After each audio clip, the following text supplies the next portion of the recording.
ladies and gentlemen, coming to you live from the outskirts of the internet. This is the Gaming Saloon from November 28th, 2014, with your host, Beastbreaker2448, Rapid Epsilon, and TommyGun2442. You should have changed that to the incompetent Rapid Epsilon. And the nearly dead TommyGun2442. I don't know what happened. All I know is I started coughing and I couldn't stop. Please tell me you were watching the stream. What happened? Me, the big dumbass, done showed what our first article is. Well, Well, genius. I'm sitting here, I'm like, wait, shit. well, just to spoil a little bit more, folks, we're gonna cover a bunch of Nintendo stuff because it's kind of what came up.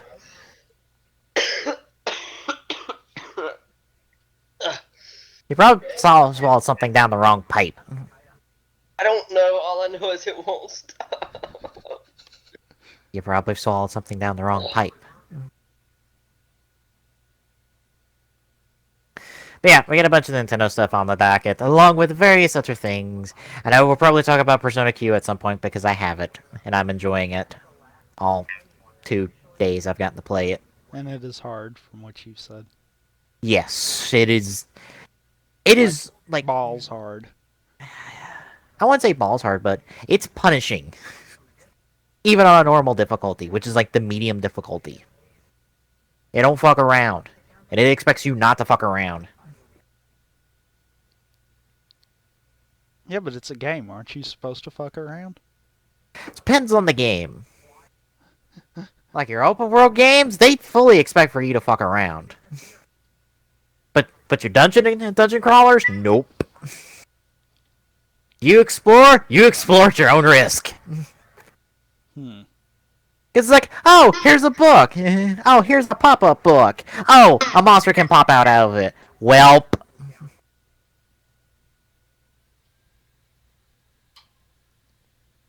There are traps all over the fucking place, and it's like, do you want to risk it? And it's like...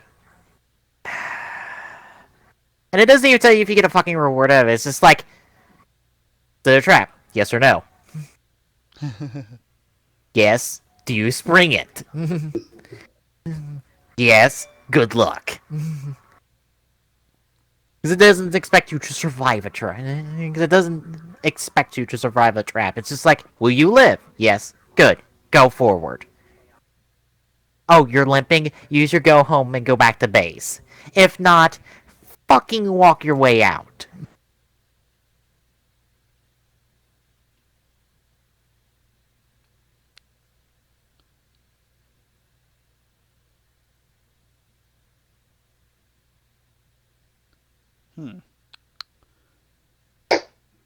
Still sounds balls hard to me.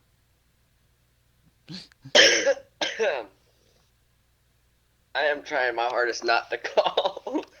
Well, I probably caught that one because you were super quiet. Yeah. I'm sorry. Which is unusual. Yes. Because it hurts. Anyway. Let's talk about the Nintendo stuff we got this weekend. First up, some actual good news about the Mewtwo DLC. And some potentially bad news, depending on how you were actually going to feel about more DLC for Smash Brothers. Because, surprise, there's no other Smash Bros. DLC planned after Mewtwo. Literally. Sakurai said to the studio is not working on any other Smash Brothers DLC at the moment. Understand that DLC could add a lot to the appeal of Smash Brothers, and I appreciate that a major part of the excitement for these games comes from which character will appear in the roster. So I think fans can really enjoy DLC that could keep this excitement going. However, I think there might be criticism that we are cutting up content to sell characters one by one, and that we are adding things later that should have been there from the start. To be honest, you'd get that no matter what you did.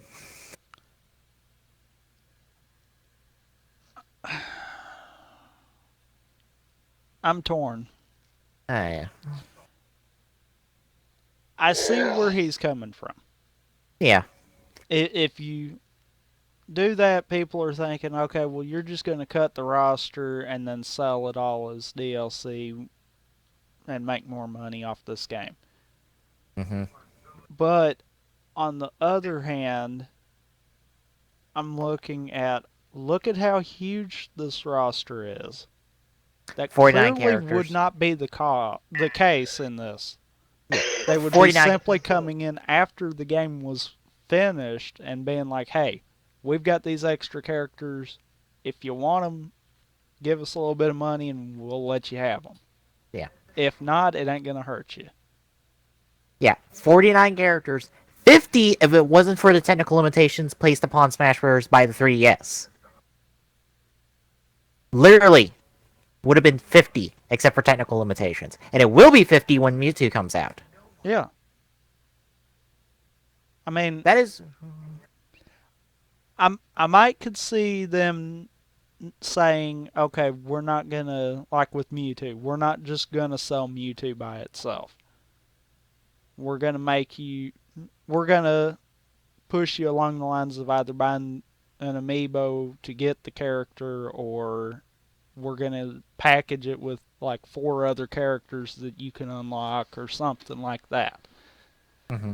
I could see something more along that lines. Which they actually confirmed that Mewtwo will be paid DLC later on down the line. You'll be able to just buy Mewtwo. So then that means that anyone that doesn't get both copies could still get Mewtwo down the line. Yes. Having both copies is like kind of just getting Mewtwo for free early. Even though really you're not, because you're paying for both games. Right. So in one hand, you're actually going to pay more for Mewtwo that way. Yeah. Unless But some you people already want both copies. Yeah. That or you at least pick up like one of the games for cheap for Black Friday. True. Which would probably be the 3DS version, because I don't think the Wii U version has been on sale anywhere I've seen.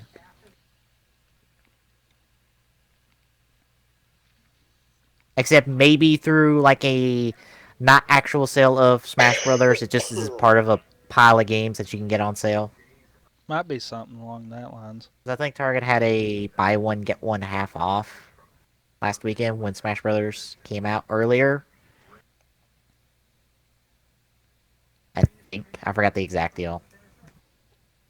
But yeah, Mewtwo will be buyable after the promotion. But the whole buy 2 games, get Mewtwo and the 2 tracks into CD soundtrack, it's just an early promotion, and that's it.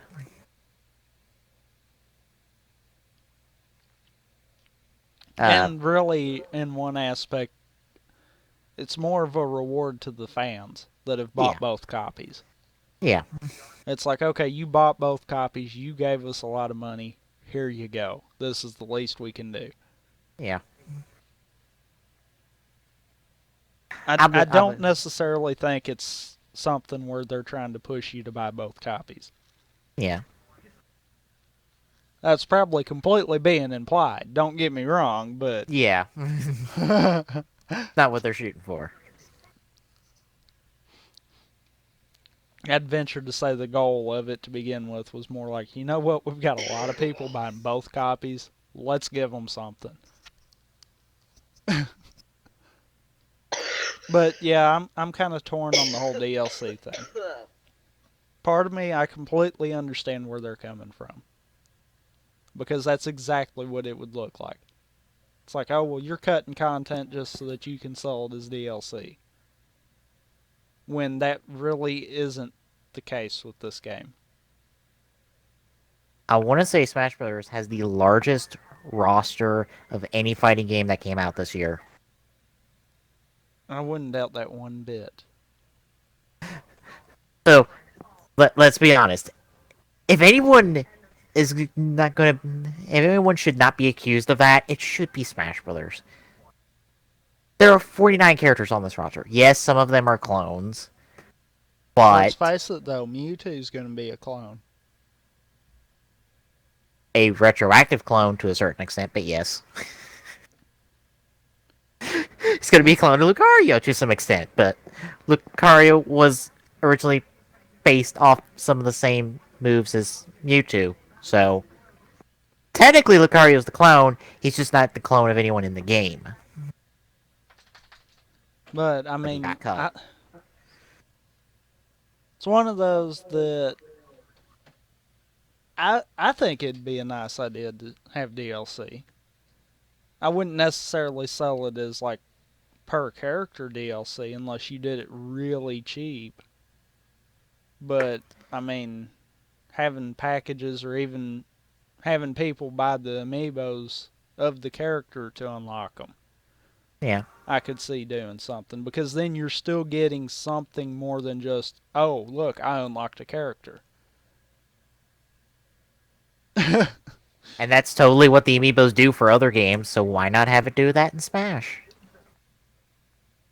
Well, I mean, if you think about it, really, the amiibo, it is more than just, oh, wow, I unlocked a character. Yeah. Because you get the figure. You have something physical to show that you actually spent money on something that you could utilize in other aspects than just a game. To a point, I think the amiibos are a good idea, but at the other hand, I'm like, if they don't do this right, yeah, it's not going to do good. Well, in terms of manufacturing errors outside of the breakages, it's provided for some fun features. It actually provides for a manufacturing error that I kind of want to get a hold of. We'll talk about that later.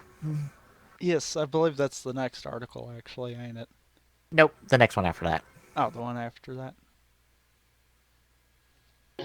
Actually, no, it's further down. Oh, Never mind.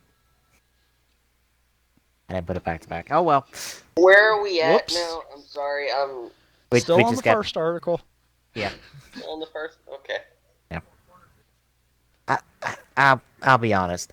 I can see where Sakurai's coming from, but I have to go. Look, people are gonna bitch like that anyway. Bitch like that, no matter what you say, no matter what you try to do. It's just going to be that way. Honestly, Sakurai, do what the fuck you want. If you want to do DLC and you think it's gonna be a good idea and you think fans will do it, fans will enjoy it, fucking do it. I could even see if like they packaged new champions or new characters in with different maps and stuff. Mm-hmm. I could even see something like that being productive. Yeah.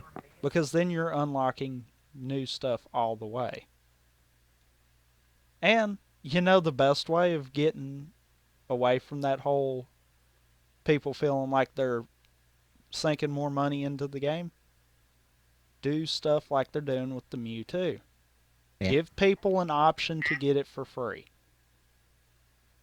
If they don't bite at that, tell them, hey, down the road you can still pay for this. Like I could see, don't they have some kind of like achievement system Uh, in a sense? for the Wii U, Yeah. no, but they do have Club Nintendo. But I mean, they could set up something to where like you get if you get something out of the game, then or like okay, for instance, say you unlock all the characters, then you can get say another character unlocked for free, but only do it through a certain time. Yeah, they'd have to patch that in to recognize it, I would think. But honestly, it would just be like you could just like register on Club Nintendo with stuff. I can pay the Club Nintendo a reward because Yeah. all Club Nintendo is have you bought a Nintendo product? Yes. You get a code for Club Nintendo to register that you bought the game, and that gives you like points, and you eventually can get enough points to like get something for free, like one of the virtual console titles, like a poster or like other memorabilia. Like there's 3 Smash Brothers posters you can pick up if you have enough coins. Hmm. But I mean, stuff like that, they could just go with that and maybe even hold it for just like a short period, Yeah, like they're doing the Mewtwo stuff. You got to claim it within a certain amount of time or you're not going to get it. yeah, Do it but like that. Then when people come back saying, "Oh, you're just trying to sell parts of the game you didn't put in there," be like, no, we tried to give it to you. It's not your, it's not our fault that you didn't bite at it." Yeah. If they want to be really dickish, they could do all the like completing all the challenges, which is apparently really fucking hard later on. Like the last 20 are apparently really hard because one of them is completing 9.0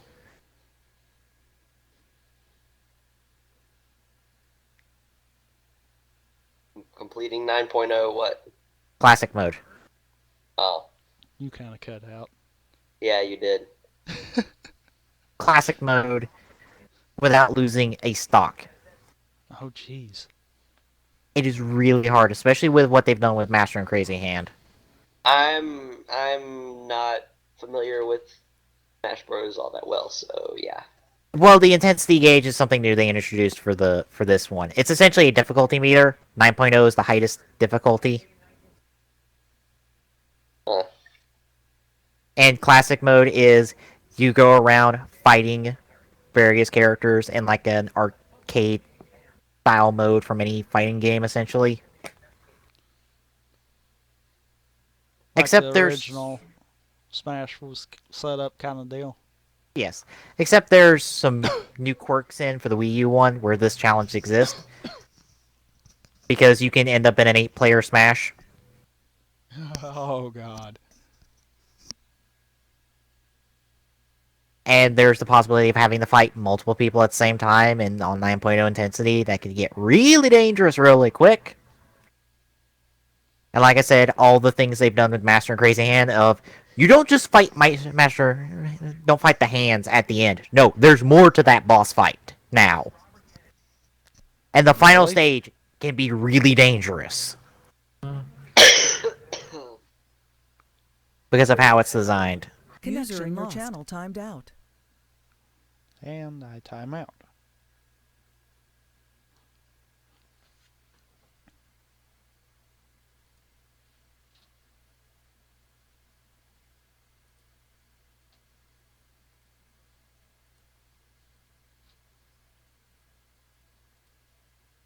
What do you want to? Connected. Oh, nope. There we go. Okay.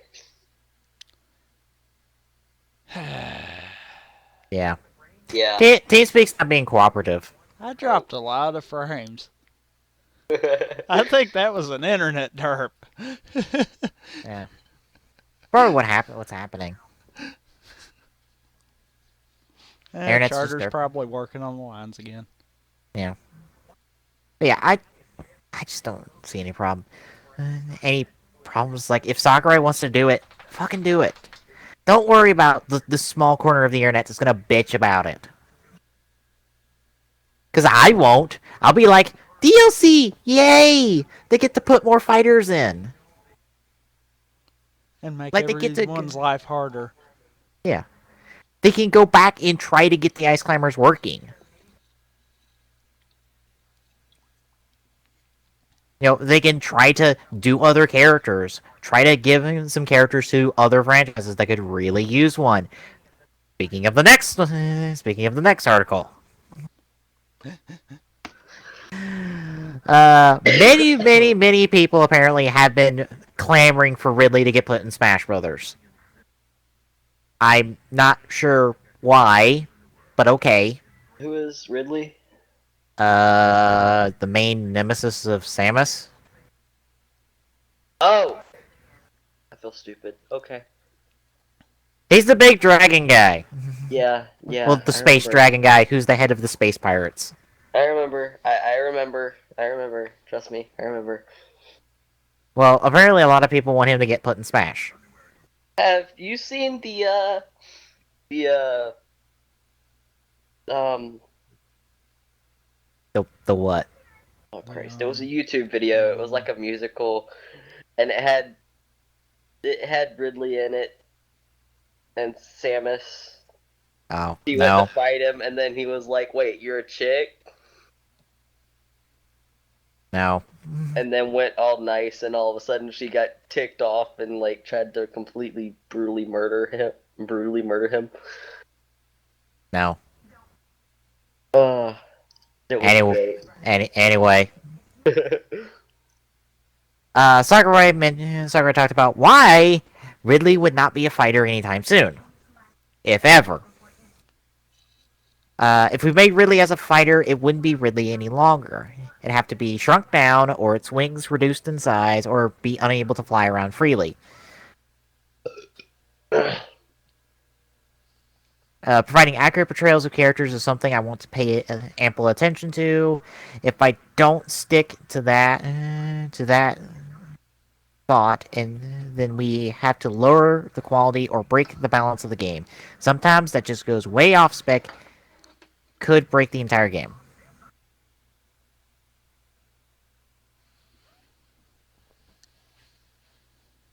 Hmm.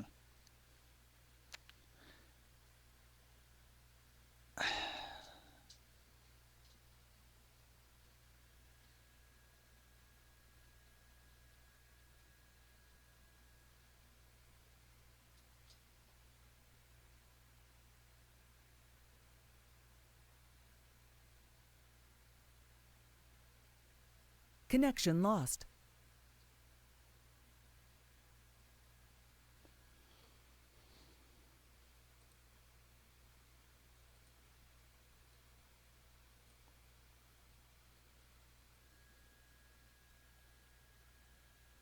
Error.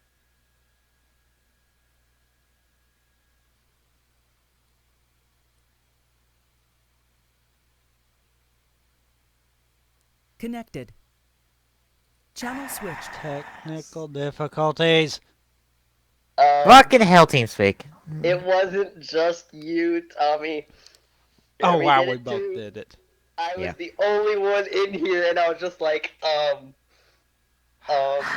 are you the only one unaffected? Fucking Christ. I don't know. Apparently, both of y'all did something I didn't do. We didn't do anything. Yeah. Obviously, y'all did, or else this wouldn't be happening. Nothing has changed in us doing things on TeamSpeak. Hasn't. The only thing that's Uh-oh. You got quiet. thing. Oh, What? nope, there it is. Okay, Okay. there we go. You went all What? robotic for a second, Oh. apparently. Yeah, you went robotic, then you went quiet, and I was just like, uh-oh, he's about to go out again. My guess is, for some odd reason, our internet, because both me and Tommy are in the same area, and I believe we're both on the same internet service. The internet is dropping long enough for us to be disconnected from the TeamSpeak server. And it's not just ours. Yeah.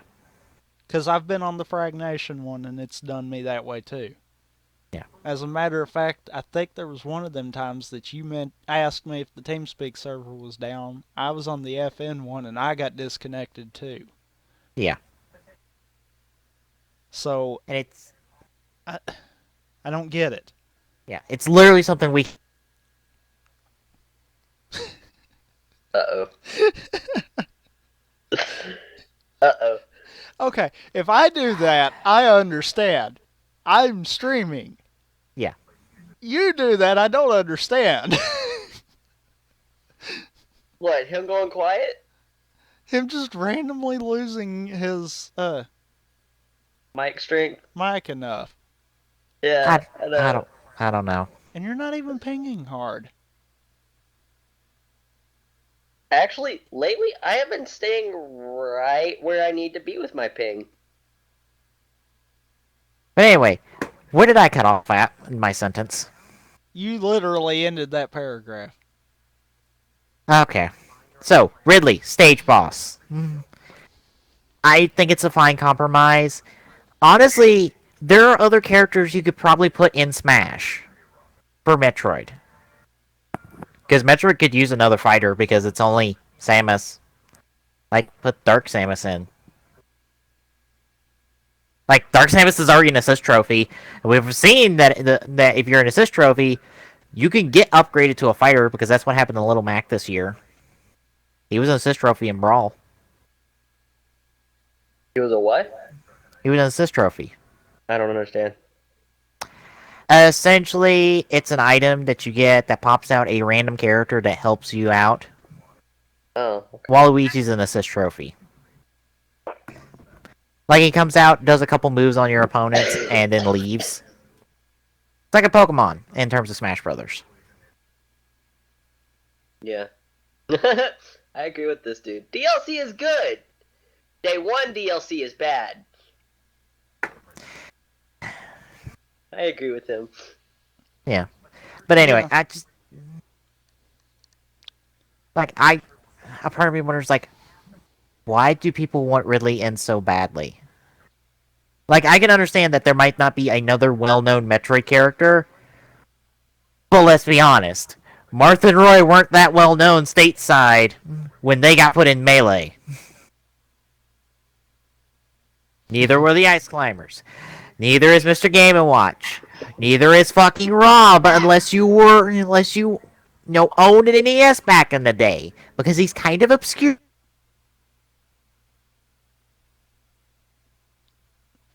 Uh-oh. Back then. I was slowly losing train of thought. You broke out again. Hard that time. Where? You started to say find- obscure, and it kind of came out obscure. Oh. Rob is obscure. I'm trying to think who else is on the roster. Ness, let's be honest, Earthbound's a bit of a cult classic. It's probably not that much of a well-known RPG, and Ness has been a part of the Smash Bros. Series since the beginning. What is? Ness Oh, and yeah. Earthbound, yeah. Okay. Yeah. Okay, he didn't cut out on that one. That one was just you, Locke. No, that was me not hearing because I'm deaf. Oh. Depth or deaf? Deaf! Okay. Yes, because I'm deaf. I couldn't hear because I'm deaf. Totally. Just be careful because I might be coming for you tonight. No, I said depth. That's what I it sounded heard like you death. said. I heard death. Yeah, I just... Also, the completionist in his review with Smash Bros. That came out today, he was talking about how F-Zero could use another character, and I agree, F-Zero could use another character. And I'll be honest, I'm like, who? Samurai Goro? Black Bull? Do you want to do a clone? Do Blood Falcon? What? What about Falcon? Blood Falcon? He's a clone of Captain Falcon. Does he? Does he do it? I don't know. He's only in the racing games. So no one knows if he actually does it? Oh. I don't know. He might in the anime. I don't know. I don't know if Blood Falcon's in the anime. Punch! Yeah, I don't know. What do you think? I don't know. Don't really care either way.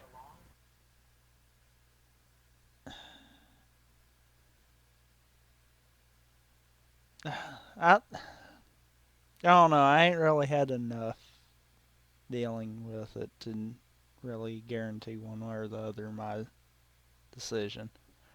Yeah.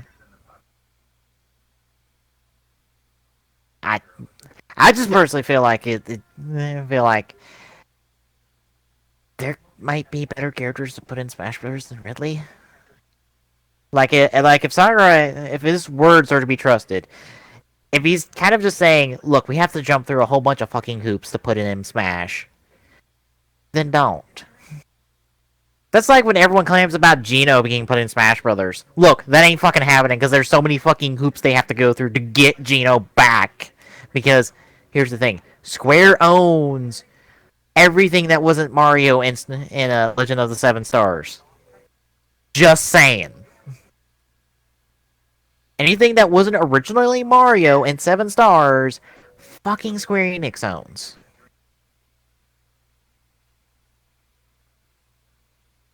That's why no one from that game that wasn't originally a Mario character has shown up ever since.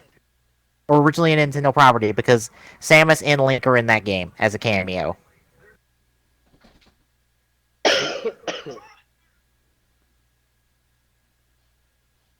So that's kind of the thing.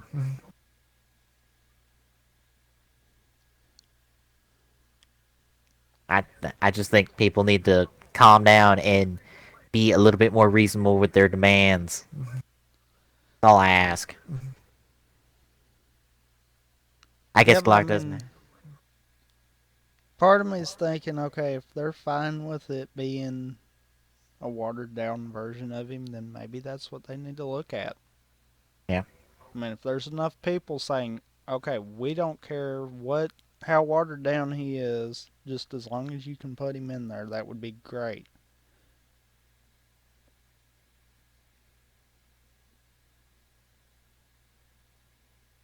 That's true. I'm just saying it's like honestly, look at all the stuff that's in Smash Brothers now, and it makes me feel like Sakurai is so much of a perfectionist and so much of a he really wants to accomplish his idea. Because here's the thing, Sakurai thinks Melee is his biggest failure. Really? Yes, Why? I thought Melee was one of the biggest ones. I think because of all the competitive stuff with it. Sakurai did not imagine Smash Bros. As a competitive game. Really? I believe that's the case. I'm not entirely sure why he considers it his biggest failure. All I know is he does consider it his biggest failure. Well, okay, to be But fair, it wasn't competitive to begin with. It was more Yeah. supposed to be along the lines of how Mario Party is. Mm-hmm. Supposed to be a fun kind of game. So, if that's the reason, then yeah, it's not his fault that the competitive scene decided to make it a competitive game. Yeah. I mean, that personally, in my experience, some of the greatest things we've gotten in terms of media are often considered the greatest failures by their creators. Sometimes, like the guy who originally wrote Sherlock Holmes, he considered it utter trite when he wrote it. He did Hmm. not think it would go fucking anywhere, and he actually killed off Sherlock Holmes just so he didn't have to write it anymore. He did not like writing Sherlock Holmes at all. And you see how like widespread Sherlock Holmes is in pop culture.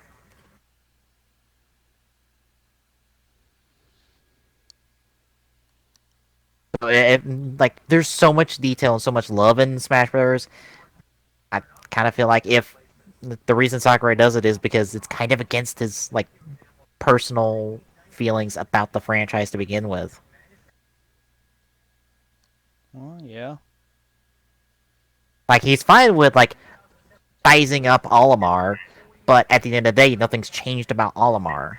But the shrink down in Ridley and kind of make him not Ridley anymore possibly goes against his personal vows, I guess, with the series.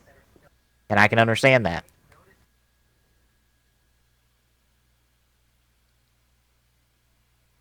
But it doesn't seem the case like how he is with DLC. He seems like he wants to do DLC, but he's not. But he's like wary of the fan reaction. I would venture to say the majority of fans would be like, oh, cool. It's like a year of Smash Brothers support. Sweet. Or even more than that. Because think about it, they've only been doing Smash on the current console. Yeah. And they only do one for each console. Mm-hmm. It's not like you've got like a lot of the other games that are popular where it's 1 to 2 year releases. So I mean, the Smash is already something on its own, Yeah. and to keep And, that hype between releases would be the biggest thing. and to be honest, this is the first real chance for them to do DLC for Smash Brothers. In all honesty, this is the first time they've had a system set up to where they could push DLC out easily, because the Wii wasn't really set up for it. No, not at all. No, but with the Wii U, it's a little bit more modern, and you can actually do that. And the same with the 3DS. Hell, Nintendo's dabbled in 3D and DLC already. So hopefully that mentality will change with the Mewtwo DLC, but who knows? We'll have to wait until it's out and see how I that think it'll goes. more determine how the fans react to it. Hmm. If they react good, then more than likely they'll keep going. But if not, then that's gonna be it. Although I do wonder, will they do an amiibo figure for Mewtwo? It's a good Actually, will question. they do an amiibo? I wonder if they'll do an amiibo figure for the Mii Fighters as well. I'm wondering about that. Like, I figured they'll do Mii Fighters of all of the main Nintendo characters, but the Mii Fighters are like the big one in question for me. And like, will they do one from Mewtwo? I think it would be cool if they did.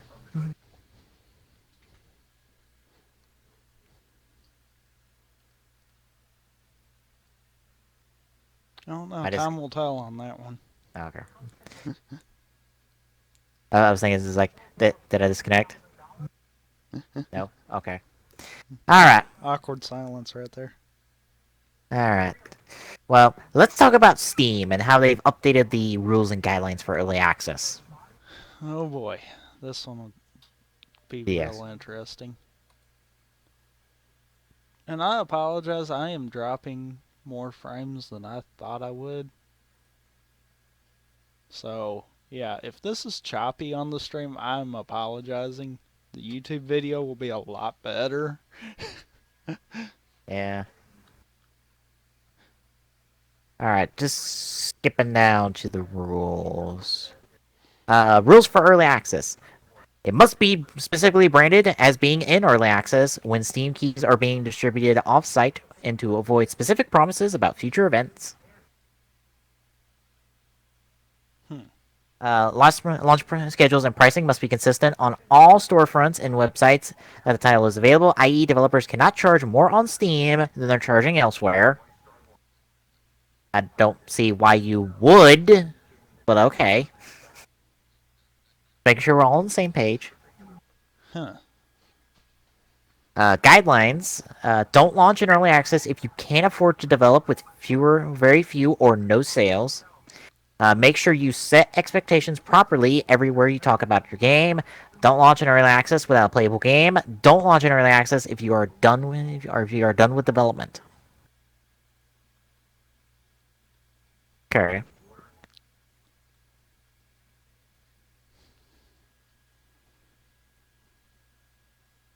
Sounds like these rules are fair.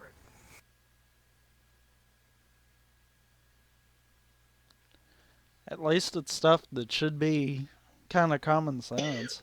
Yeah. Because, yes, I'm going to launch an early access game that isn't a game. Or I'm going to launch one that is completely done. Yeah, those two are kind of duh. Yeah. It's just one of those. It's just you read those and you're like, why would someone launch early access when you're between those two? Like, if you haven't got a game yet, why are you launching on early access if you have nothing to show for it? And why are you launching on early access if it's already done? Why not just have it be released as a game properly? Yeah, seriously. It's not like Steam doesn't have places to where like smaller games don't get focus.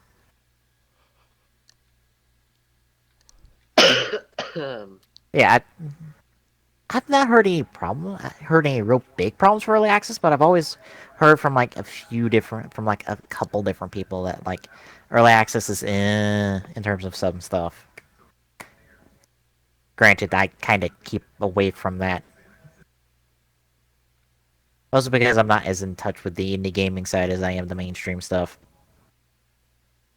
God, you're so True. mainstream. I I just don't come across it that often. I really don't. I don't think I do Hell, either, really. I've only like greenlighted like 2 games, and that was it. And those 2 games I heard about from elsewhere. True. think I'm about on the same spot on that one.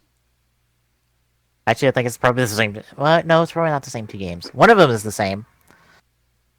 Hat and Time. Yeah. I knew which one. I couldn't think of the name, though. Yeah. Chroma Squad, probably not. Although I think I just followed that one out. I don't think I greenlighted it. Alright. Yeah, I guess any other thoughts on that? Figured that'd just be a quick one. No, not really. You've been very quiet today, Glock. I know. You just not interested in the Steam and the smashing and the whatnot? Eh. Alright. Well, this might introduce you. We're talking about fish. We're talking about COD.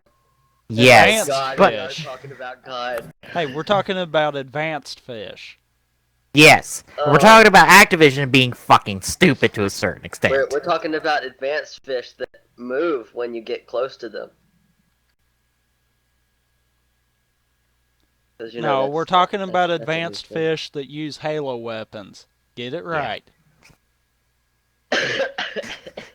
And they use the thrusters from fucking Halo too.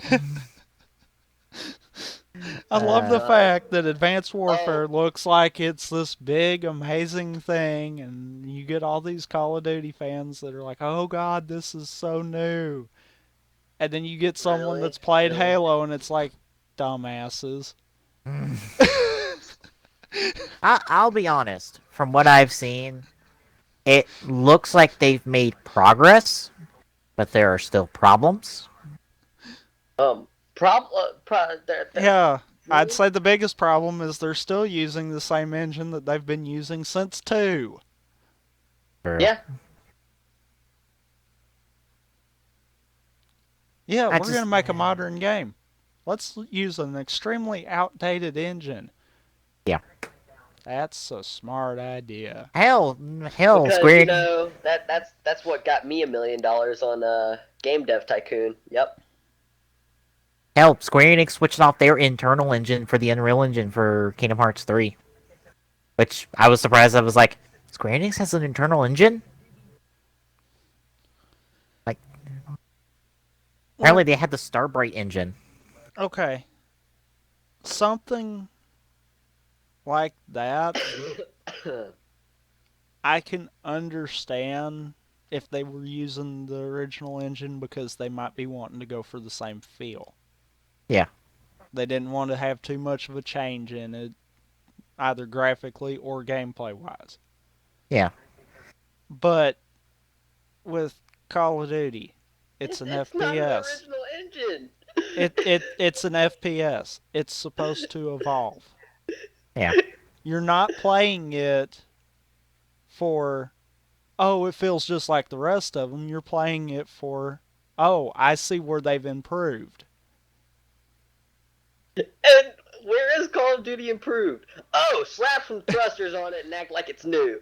But anyway, talking about the actual article, Machinima warned its user base in an email newsletter this week that videos showcasing glitches and Call of Duty Advanced Warfare are currently being targeted for DMCA takedowns, and affected accounts will receive copyright strikes. YouTube users who earn multiple copyright strikes risk having their accounts permanently disabled. I believe the magic number is 3 for being fucked by YouTube. Wait, what? Google screwing people in threes. Yes. Yeah, I believe 3 is the magic number to have your account pretty much just go. I think you're right. So far, we're clean outside of having matched third-party content, which is a completely separate thing. Just to let you people know. And mean- I would venture to say, as long as we don't dispute it, then we're fine. Yeah, if you dispute it and they still keep it, I think it does count as a strike then. Yeah. That, I believe. That's why I'll look and see what they're talking about, and then when I'm like, oh, well, yeah, yeah. To be fair, we've got one video with 3 different people clamoring about one piece of music, and I'm like, which one of you actually fucking own it? Like, come on. All 3 My of them. thing is, You would think that they would look for these things and they wouldn't take them down. They'd just go, "Oh, that's a No. glitch. Let's fix that."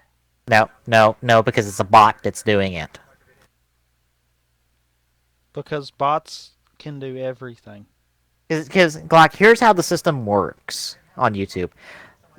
Companies have bots that check for, I think, specific code in a video that matches up code with things they own. And if they do that code, they automatically file a claim. And because of how YouTube has their claim system set up, you are guilty before innocent with their system. They do not double check it. They do not investigate it. They just know, boom, match third-party content. We're not arguing this. What? That's not how it should work. That's just no. Yes, No. it's dumb as shit, but the only reason it is like that is because YouTube's scared as shit of copyright infringement, and they don't want to be a part of the conversation. So they're like, nope. I guess. But They're extremely hands off about it. Because I believe YouTube's already been like sued over copyright from I think the MPAA. Really? Yes. Wow. Isn't that the music organization? Like the big music organization? I don't know, actually. I think. It was the big music organization that sued them back in the day, and that's what's like scared YouTube into like being like, nope, if they file a claim, it's true no matter what. It's like no matter even if it's bullshit. Like if there's a problem, we'll fix it after the fact. We ain't dealing with it and dealing with it in the middle of it. Because Persona videos got taken down back in the day. And by back in the day, I mean like only like a year ago. From someone who was not connected to Atlas at all.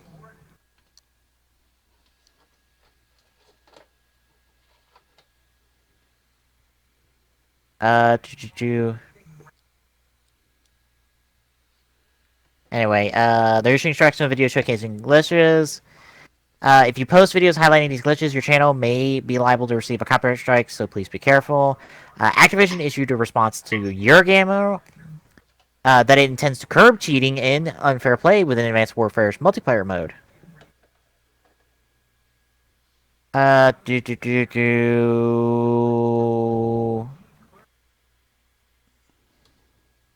Occasionally, some folks post videos that promote cheating and unfair exploits. As always, we keep an eye out for these videos. Our level of video claims that hasn't changed. We are appreciative of the community's support in helping to ensure that everyone has the best playing experience possible. Now, I'll be honest. This is dumb as shit. You cannot play this fucking game with the copyright system to be like, oh, if you don't show glitches and cheats, you're okay. But if you do, then we bring the hammer down. No, don't play this bullshit game. But what about speedrunners? I was about to get to that. Yeah, people who speedrun Call of Duty, They glitch it like crazy. probably. Granted, I don't know if anybody anybody offhand who speedruns Call of Duty. There probably are people. I just don't know any There offhand. are people that speedrun Portal, speedrun freaking. I've seen people. I'm saying I don't know anyone specifically who does. Oh, okay. I was about to say I've seen people freaking speedrun. Like, I know people speedrun a ton of games, it's just, I haven't seen anyone specifically speedrun Call of Duty games. Yeah. The weirdest one that I saw was I saw somebody speedrun Final Fantasy 13 and enjoy it. Oh. And enjoy it? And enjoy it. I'm sure it's not that hard because you skip all of the bullshit of 13. He legitimately enjoyed his experience playing Final Fantasy 13. There are people who enjoy 13, so. He also enjoyed 13 I got too. bored. And Lightning Returns. There are people who enjoy that. Square broke me from the 13 trilogy. Yeah. I'm sorry if you bore me in a game. Yeah, that's it. Uh, That is it at that point. Yeah, but anyway, this Activision, what are you doing? This is not going to curb fucking cheating and exploiting because you know what they're going to do? They're going to upload it on other video sharing sites, and they'll like be able to share it then. like what? I can't think of one. Daily Daily Motion. Motion, Oh yeah, Daily Motion. I didn't think about that one. handful of other different ones. Yeah. Blip, Daily Motion, any video sharing website, or hell, they could possibly delist them and probably avoid the bots, or Yeah, manipulate the videos to where they don't have to deal with bots. Saying people have done it and it's avoidable. yeah. Like Activision, this is just dumb.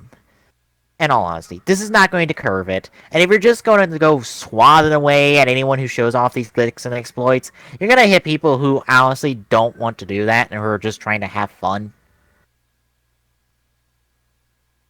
You know what you should do, Activision? You should make it where those glitches and exploits don't exist to begin with. Yep. Or Patch them out of the fucking game. exactly. Don't waste time taking down videos. Just patch it out of the fucking game. Just Maybe fix that's it. quickly. Maybe they don't know how to do that. I would hope They're they able would to because create a game, but they don't know how to fix their game. Okay. there's a To this I say, Activision and Bungie both had hands on Destiny. People found ways that after patches went through to find spots in the map that they shouldn't have gotten to. specifically the DLC areas. Uh-huh. Apparently patching glitches is not one of Activision's strong suits. Hell, back in the day during the World at War beta, there was a glitch on a map on one of the multiplayer maps where you could get under the map and shoot people and kill them. Oh my god. They didn't patch it out of the beta, but they patched it out of the game proper. That kind of reminds me of that Battlefield 3 glitch we wound up finding. Yeah. And I'll be honest, it was kind of a race to get to that point.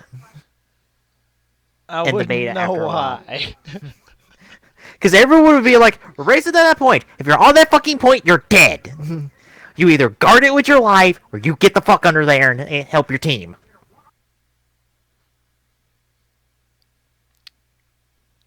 But yeah. Because you would have, like, full access, and you could kill anybody. And you could not be killed. Unless through, like, just being down there long enough that it will auto-kill you. Because you're in the wrong spot. Huh. Alright. Any other thoughts on our fishy friends at Activision? No. Fish. Alright. Alright then. Let's talk about manufacturing mistakes. And by manufacturing mistakes, I mean not this one. Not really. This is an actual thing, folks. There are Samus amiibos going out around there that have double arm cannons.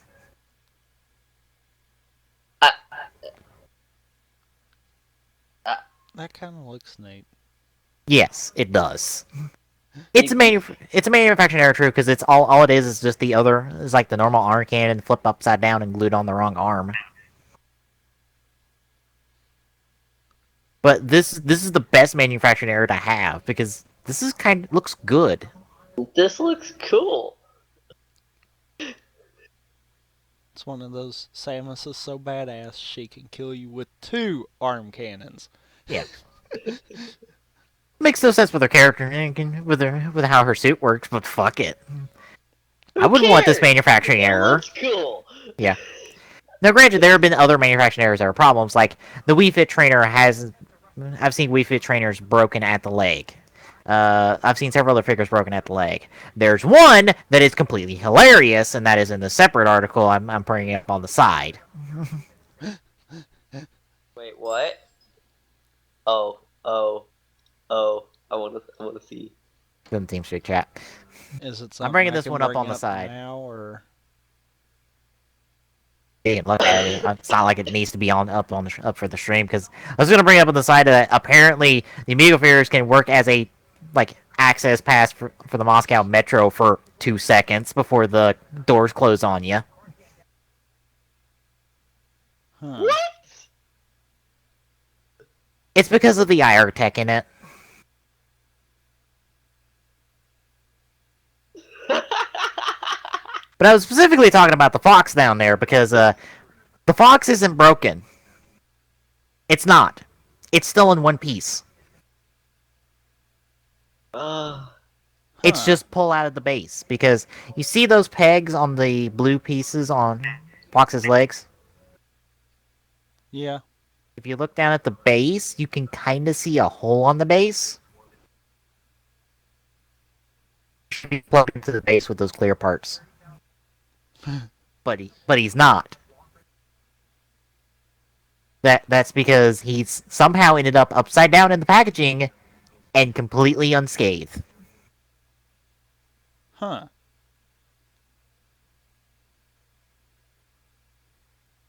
So that's another wacky fun manufacturing error. I got to see amiibos at Target and at GameStop locally. I didn't see any errors, so they're probably few and far between. Although I'd love to have that Samus one just for shits and giggles. I'd have a normal Samus one, but I'd just love to have this one just for shits and giggles. But also, Glock, you remember how your friend told you that they're a little smaller than the Skylanders? Yeah. They're actually smaller than the specific Trap Team guys, which are probably comparable to the Giants. But in terms of the core Skylanders and any Infinity, they're on the same size. Oh, okay. Well, I mean, it's understandable where the error could come in. I mean, it's Yeah. understandable where that could be misunderstood. Yeah. So, I mean, yeah, that's understandable.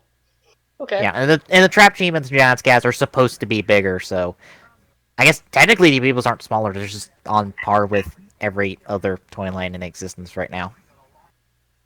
Technically. Which stands to reason. Yeah. Honestly, I've seen them. They look good.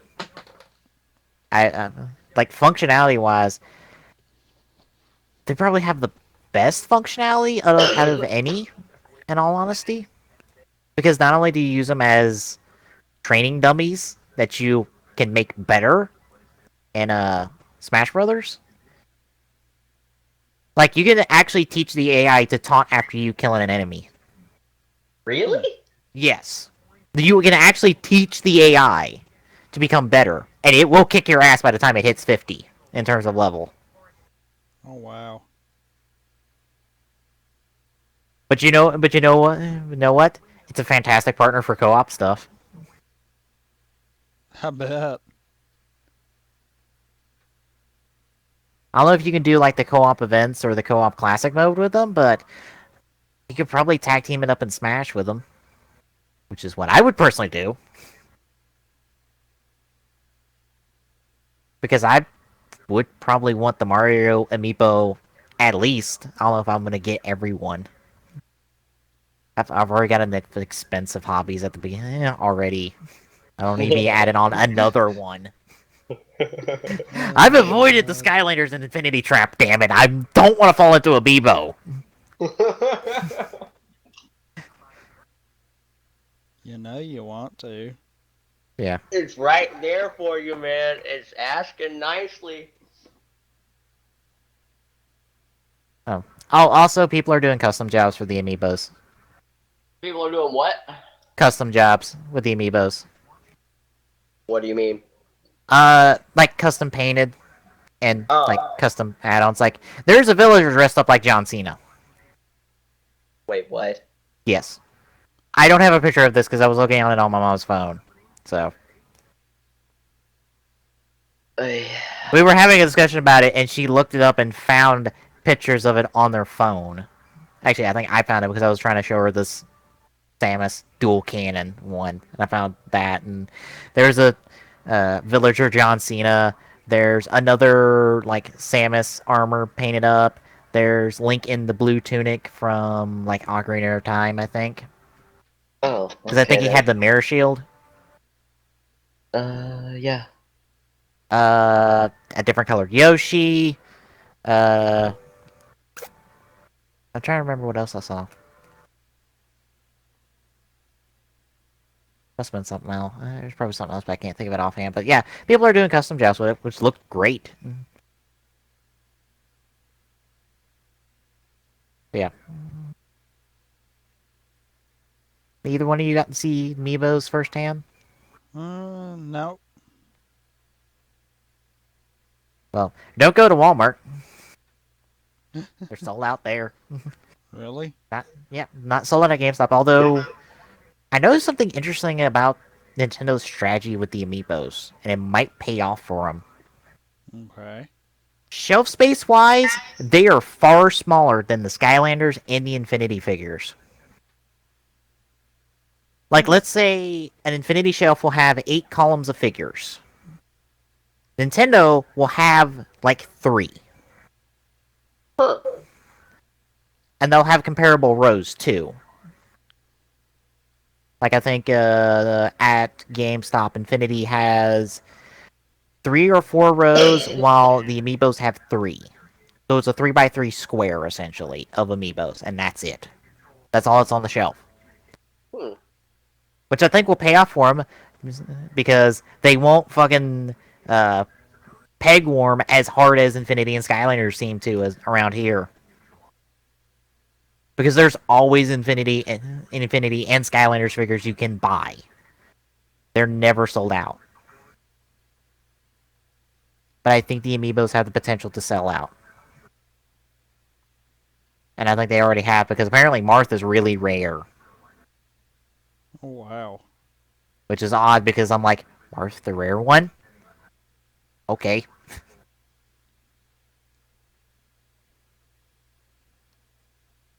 Honestly, I think that's a smarter idea for Nintendo, because while the amiibos have more functionality, they're limiting the shelf space, so they don't like have a whole bunch of stock of amiibos just sitting there. There will be low stock when they send the restock in, or they get an order to restock every couple months. At least I hope.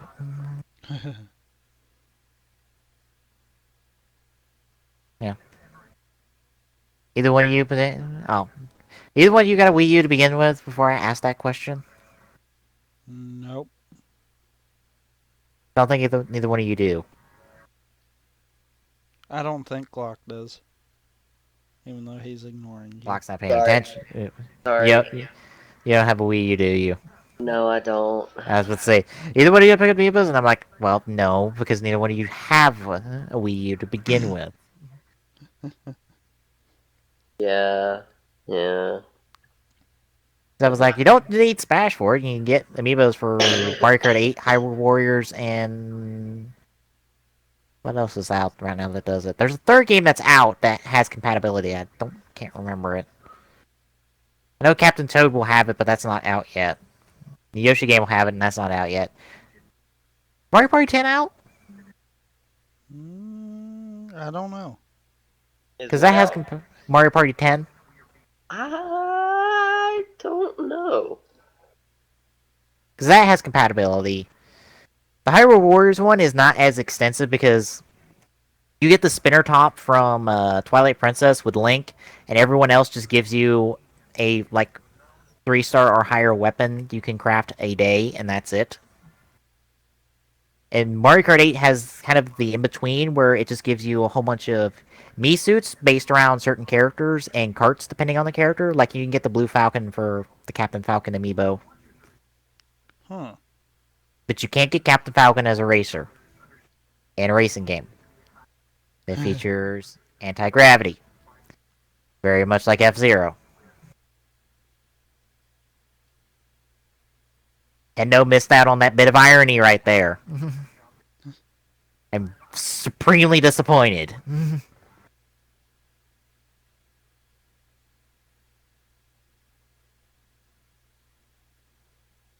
Alright. Any other thoughts on the amiibos? No. No. Alright. I guess we'll move on to a Oh, very God. strange looking game that might be interesting. I have no idea.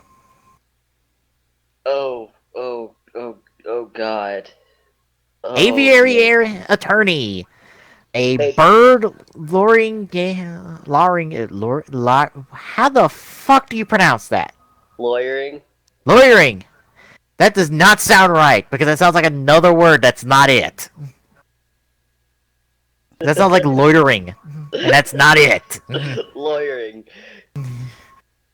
Oh, That, set in Paris during 1847, just after the revolution of the late 18th century and the uprising of the 1830s. You play as J.J. Falcon, a defense lawyer who you'll need to guide through conversations with various other animal folks to build up your case to deliver in court. Essentially, Ace Attorney, but you have animals as characters, and it's like the 1930s, okay then. and it looks like illustrations from books from then. Well, it I fits with it. Yeah, I'm just these two screenshots make me go, I want to see this game in action because I'm at least sold on the art style. This whole animals justice Ace Attorney like system, I'm like, okay, this is going a bit far, but the art style was very unique, and I'm very interested just off that.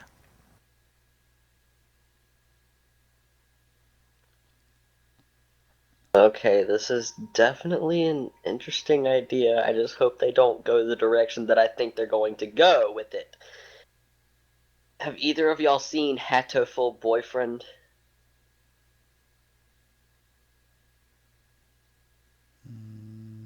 Can't say Hello? that I have. Well, crap. What?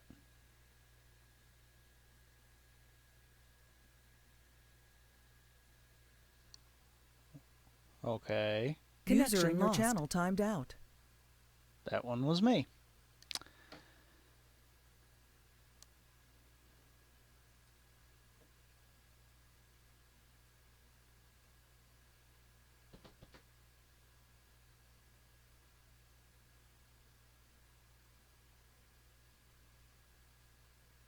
Connected. That's two. Okay, can I continue what I was saying? Yes. Yeah. Last thing I heard was you say, oh crap. I tried to ask what, and that was it. Yeah. Okay, what I was trying to say was, have either of y'all seen Hatoful Boyfriend? No. I see it's mentioned in the article, but no. And nope for me either. There is no stupider game than a dating sim about birds. Wait, is this that dating sim with the pigeons that gets really dark at some point? Yes. I think I've heard about that, but Yes, not it enough to is. actually know anything that's fucking going on. It is the stupidest thing I have ever seen. They tried to make a legitimate dating sim that turns into something else at the end out of birds. Pigeons! It's pigeons, not just Pigeons, to birds. be exact. Pigeons! Pigeons, to Damn be exact. flying. Damn flying rats. Why? And that is the route that I'm hoping they don't go towards. Oh. This game looks like it could be pretty cool. See. Well, it's been in development for a few months. Apparently it's coming along well. I'm glad. But yeah. I really hope they don't go that route. Yeah, follow it on their website and on their Twitter. Which I got some gifs that'll show us a little bit more emotion, and it's Very much Ace Attorney in some of those animations. It's Wait, a Aviary Attorney in .tumblr.com and Aviary Attorney on Twitter.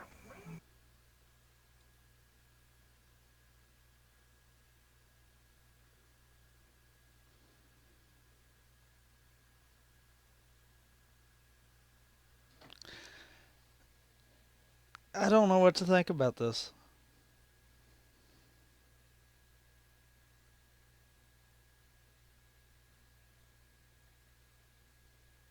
Animals and justice systems and whatnot. Yeah. Honestly, I'm sold on the art style alone. Like everything else, I'm just like, I don't know. I'd have to see the game in person in action to really judge that. But art style, I give you points for because you're being very unique with it. Granted, if you're an indie game, if you're an indie developer, you really do a lot with art style. That helps you stand out, from what I've seen. Am I getting disconnected again because no one's responding to anything I'm I saying? don't think so. No. Okay. Ah, damn it. did y'all actually respond to me when I asked that question? Yes. What about the pigeon dating sim? Yes. Okay. Because it was completely blank on my side. I had no response from either of you, and I was like, oh crap. I heard I've the aw crap, and I was like, ah, shit. Because I knew what was coming after that. Yeah. Alright. Any other thoughts on it? No. Atto full boyfriend. Ugh. You're very helpful. Anyway, let's talk about the Game Awards 2014. That little award show done by Jeff Keighley and crew. That wonderful piece of. I mean. It may not be bad if we judge it based off the nominations. When is it? December something. I forgot. Okay. I forgot the exact. Somewhere. It don't list it. December 5th, 6 p.m. Pacific, 9 p.m. Eastern. It'll be on any streaming site ever. Like Twitch will have a stream of it. Oh, so Xbox when Live. we're doing Rampant Gaming. Fantastic. Well, we could always watch it and talk while we play.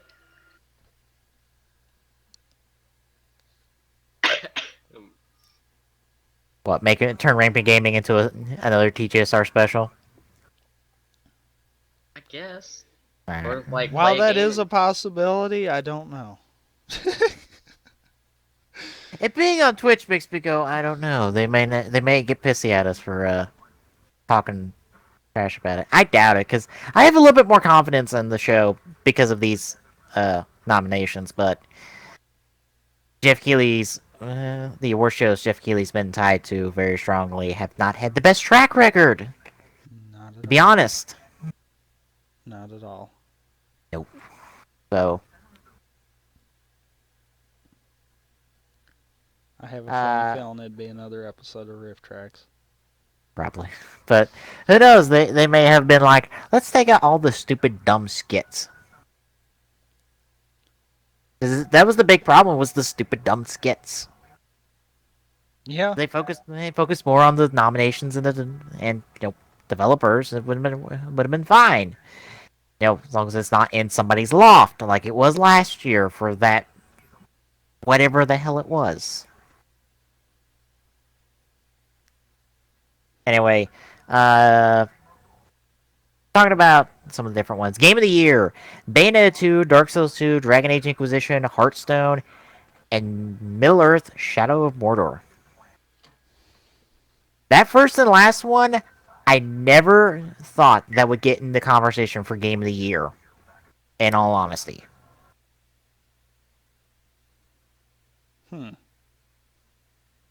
Like, no offense to either game, but I never thought you'd actually make it to the Game of the Year conversation.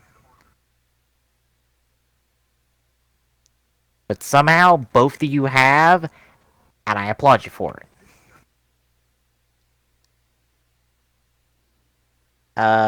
Best independent game: Broken Age, Act One, Monument Valley, Shovel Knight, Transistor, Vanishing of Ethan Carter.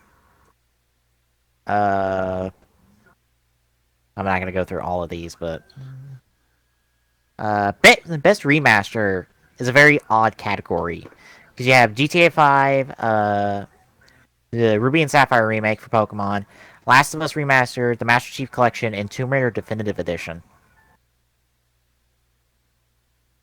That's a very mixed bag, not just in terms of like remakes, but in terms of styles of remakes. Because three of them are just kind of re-releases, ports to newer consoles with additional DLC. One of them is a remake with additional content. The other is a collection of 4 games, one of which is redone graphically, but all of them are still the same game under the hood. So that's a hard category to call for me. Like, that comes out of the Master Chief Collection and Pokemon for me, and I'm not sure which way to swing. I don't know. What do you guys think? Mm, And it's getting extremely quiet, but I don't know. In all seriousness, there. yeah. Depends on, I guess it depends on your definition of what a remastering is. Because I don't know. It's like a better place to put the Master Chief Collection than to just put it up against Advanced Warfare and being like, which one's better? Which is what IGN did in their stupid fucking poll that I disagreed with. But I did look up to see who won. Oh God. It was Master Chief Collection by a fucking landslide. The closest Call of Duty got was graphics, which was the last thing I thought they actually, last thing I thought that would be a close match. Because I figured multiplayer would be closer, but no. Master Chief was large falling away from Call of Duty there. Well, that's kind of partly because 343 biffed it again. Yeah.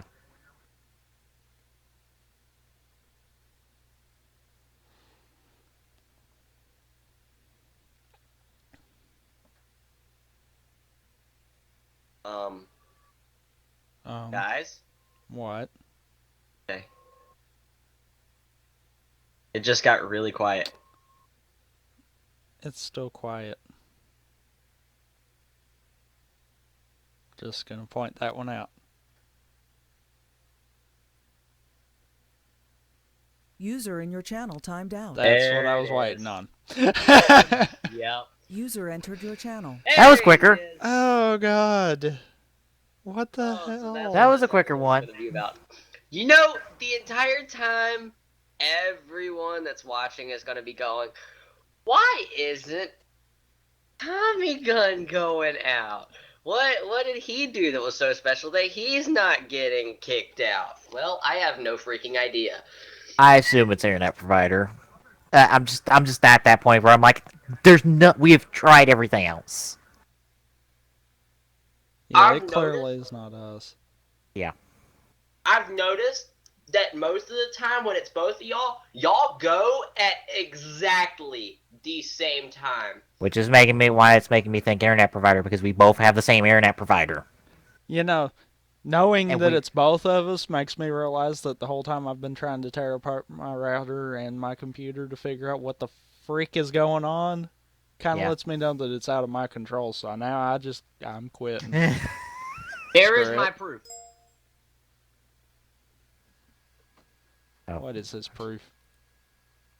Oh, we dropped that at the exact same time. Oh wow. Exact same time. Like I said, it has to be the internet provider, especially if it's that fucking close. Where we're dropping at the exact same time, because, like I said, we got the exact same internet provider. We are very close to each other, so we are probably within the same, like, internet zone. You know what? I bet you if I watch my dropped frames about the same time that you or me, either one drop out, I bet you they go up. Probably. Anyway, as I was saying, best remastering. I don't know which way to swing, whether it's the Pokemon or Master Chief Collection, because that's the two front runners for me in that category. And that conversation comes down to how do you consider remastering? Like, what defines best remastering? What are you looking for in it? Yes. And I'm like, I don't know, because they're so different in their interpretations of the idea of a remastering. So I'm like, flip a coin, give it to both. Does it have to be just one? I mean, there have been other ties, I'm sure. Anyway, best fighting game. I don't agree with Smash Bros. Being listed twice. I know the 3DS and Wii U do have their differences, but one should represent them both. In all honesty, True. let the slot go to somebody else. Fuck if I know who, because I don't. I'm not aware of another fighting game that came out this year. Um, Maybe that's Hey, why. I'll be right back. I'm gonna go get me something to drink real quick. Y'all keep talking about this. You yeah. know, though? What? Maybe that's why. Maybe it's because there isn't another fighting game that came out this year. I can't think of another fighting game to be in this category because I'm sure there's others. It's just what can compete with Killer Instinct Season 2, Persona 4 Arena Ultimax, Smash, whichever version, and Ultra Street Fighter 4. Like, what else has come out this year in terms of fighting games? I can't think of anything. A part of it wants to say Skullgirls Encore came out this year, but I don't think it did. I think it came out last year. Because we're gonna count like Street Fighter 4 4th edition, we might as well count Skullgirls Encore.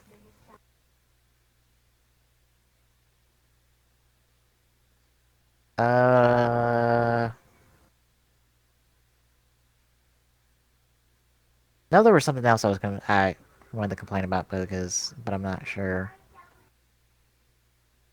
Oh, Esports Player of the Year, the League of Legends representative, Oh, yeah, that. Reckles. First of all, for someone who's been following following League competitive, who? I'm back. Seriously, who? Like, apparently he was on Fnatic, but What are we talking about? competitive player, the Esports Player of the Year. Oh, Like, no offense to Reckles, but I'm like, you are the guy representing, like, League of Legends in terms of player. Okay, I'm sorry, but there are probably better people than you to represent it. Like, anyone from Samsung White. Or Blue. or Cloud9. Yeah, because Fnatic didn't go that far. I don't believe. They didn't. I wish Cloud9 would have been one.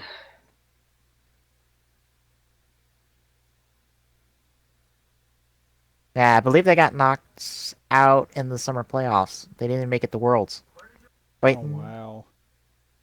did they make it to Worlds? Yeah, they made it to Worlds. No, they didn't. I don't think so. I can't pull up.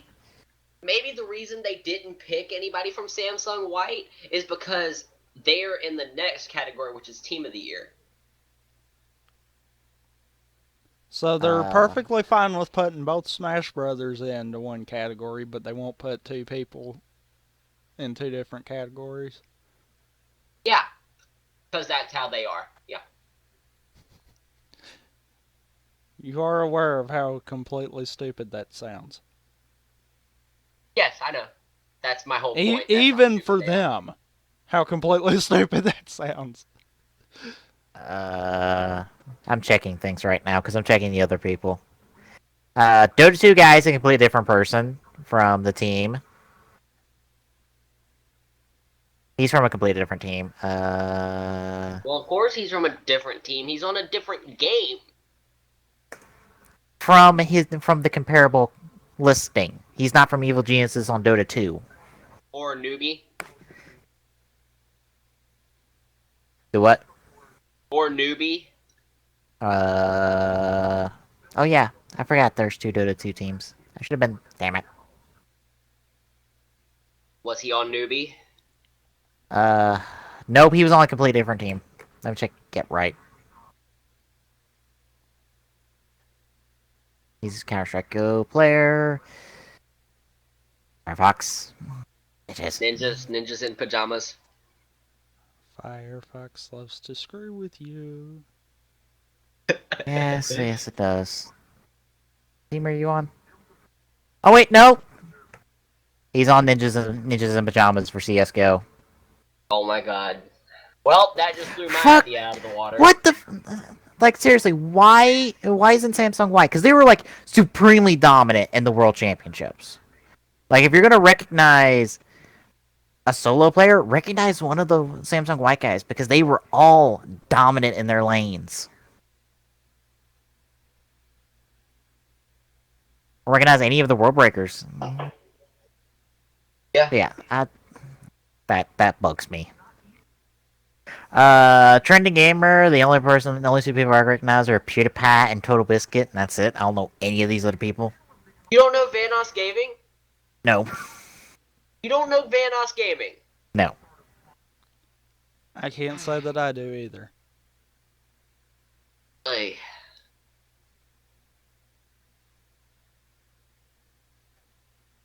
I would have to go for either Total Biscuit or Vanos. No. I have never been a big fan of PewDiePie. I have nothing against him personally. It's just I don't like how he plays his games. Takes things a little bit too far stretched for me. Oh, you don't like the Pewds?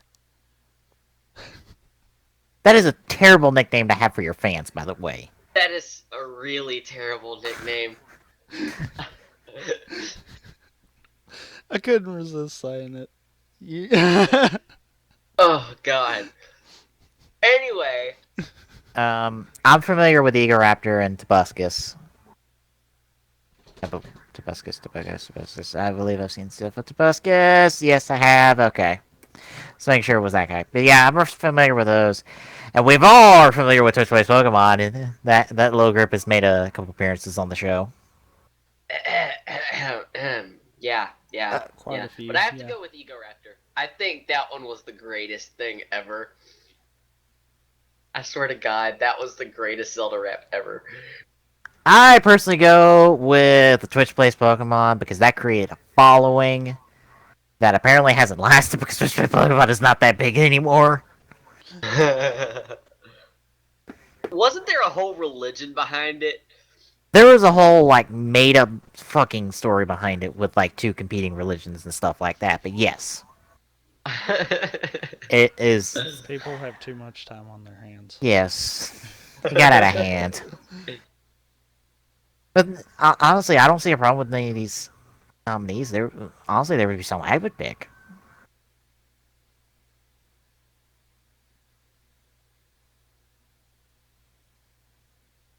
Trying to find the independent category. Yeah, even all the independent games. They're all independent games. Like, that was more than the... I think, what was it, Joystick?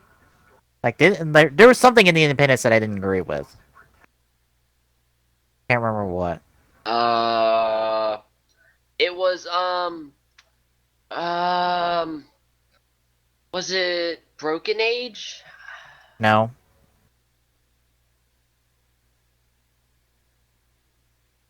Hell, even best narrative. That's like 3 really good choices, a choice that is kind of questionable if you ask me, and one that needs to get right the fuck out, in all honesty. South Park. Why are you keep getting nominated for best narrative? Why? What about you keeps being best narrative? It's South Park. That's all people need, apparently. Well, it's because they're telling a story about a stick. Of truth. Yeah, I have nothing. What? I said, yeah, I have nothing. I don't even get it. Although I also do love that Call of Duty is out of the Game of the Year conversation. They are only in the best shooter and best online experience conversation. And other than that, probably the only thing that's really noteworthy about the game. Best performance. Kevin Spacey as Mr. Jonathan Irons, aka biggest fucking asshole in the world from Call of Duty Advanced Warfare. Yeah. Like, you're gonna recognize Call of Duty, recognize it for what it is. A solid shooter, and one of the better online experiences out there. Although with what it's going up against, if Call of Duty fucking wins, I want to slap someone. With a baby? Yes. Although maybe not that bad. But you have Dark Souls 2, Destiny, Hearthstone, and Titanfall. Destiny have- I've heard Titanfall's awesome. Yeah. Titanfall is amazing. I love it to death. But I'm going with Destiny. Even though so many people just hated on it because they felt like it wasn't a complete game. I'm torn. I like Destiny, but I wish it had a little more in the story department. It's kind of lacking there. Yeah. But that's not what we're talking about. Right. That's one of those that would be where it would kind of get me on that one. Yeah, if it was in a narrative discussion, I'd be like, why are you here? Get the fuck out. Just same way I'm with Stick of Truth. I'm like, Destiny, no, out. Like, you're a good game and all, but you're not good in the story department. Out. Wait, Destiny? You mean Stick of Truth? I mean, if Destiny was in the narrative category, I would tell it exactly what I tell Stick of Truth. Like, out. You're not in the. You don't need to be in this conversation.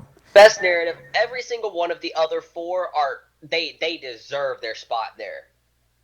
I'm still questionable on. The New Order. Well, yes, but I promise you, if you watch the story of it, you will understand completely. I've read it, but I haven't like seen it.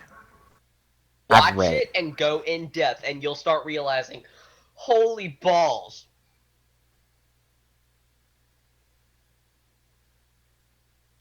It gets amazing. Why is Hearthstone listed for best mobile handheld? Because there is a mobile version of there is Hearthstone. a mobile version.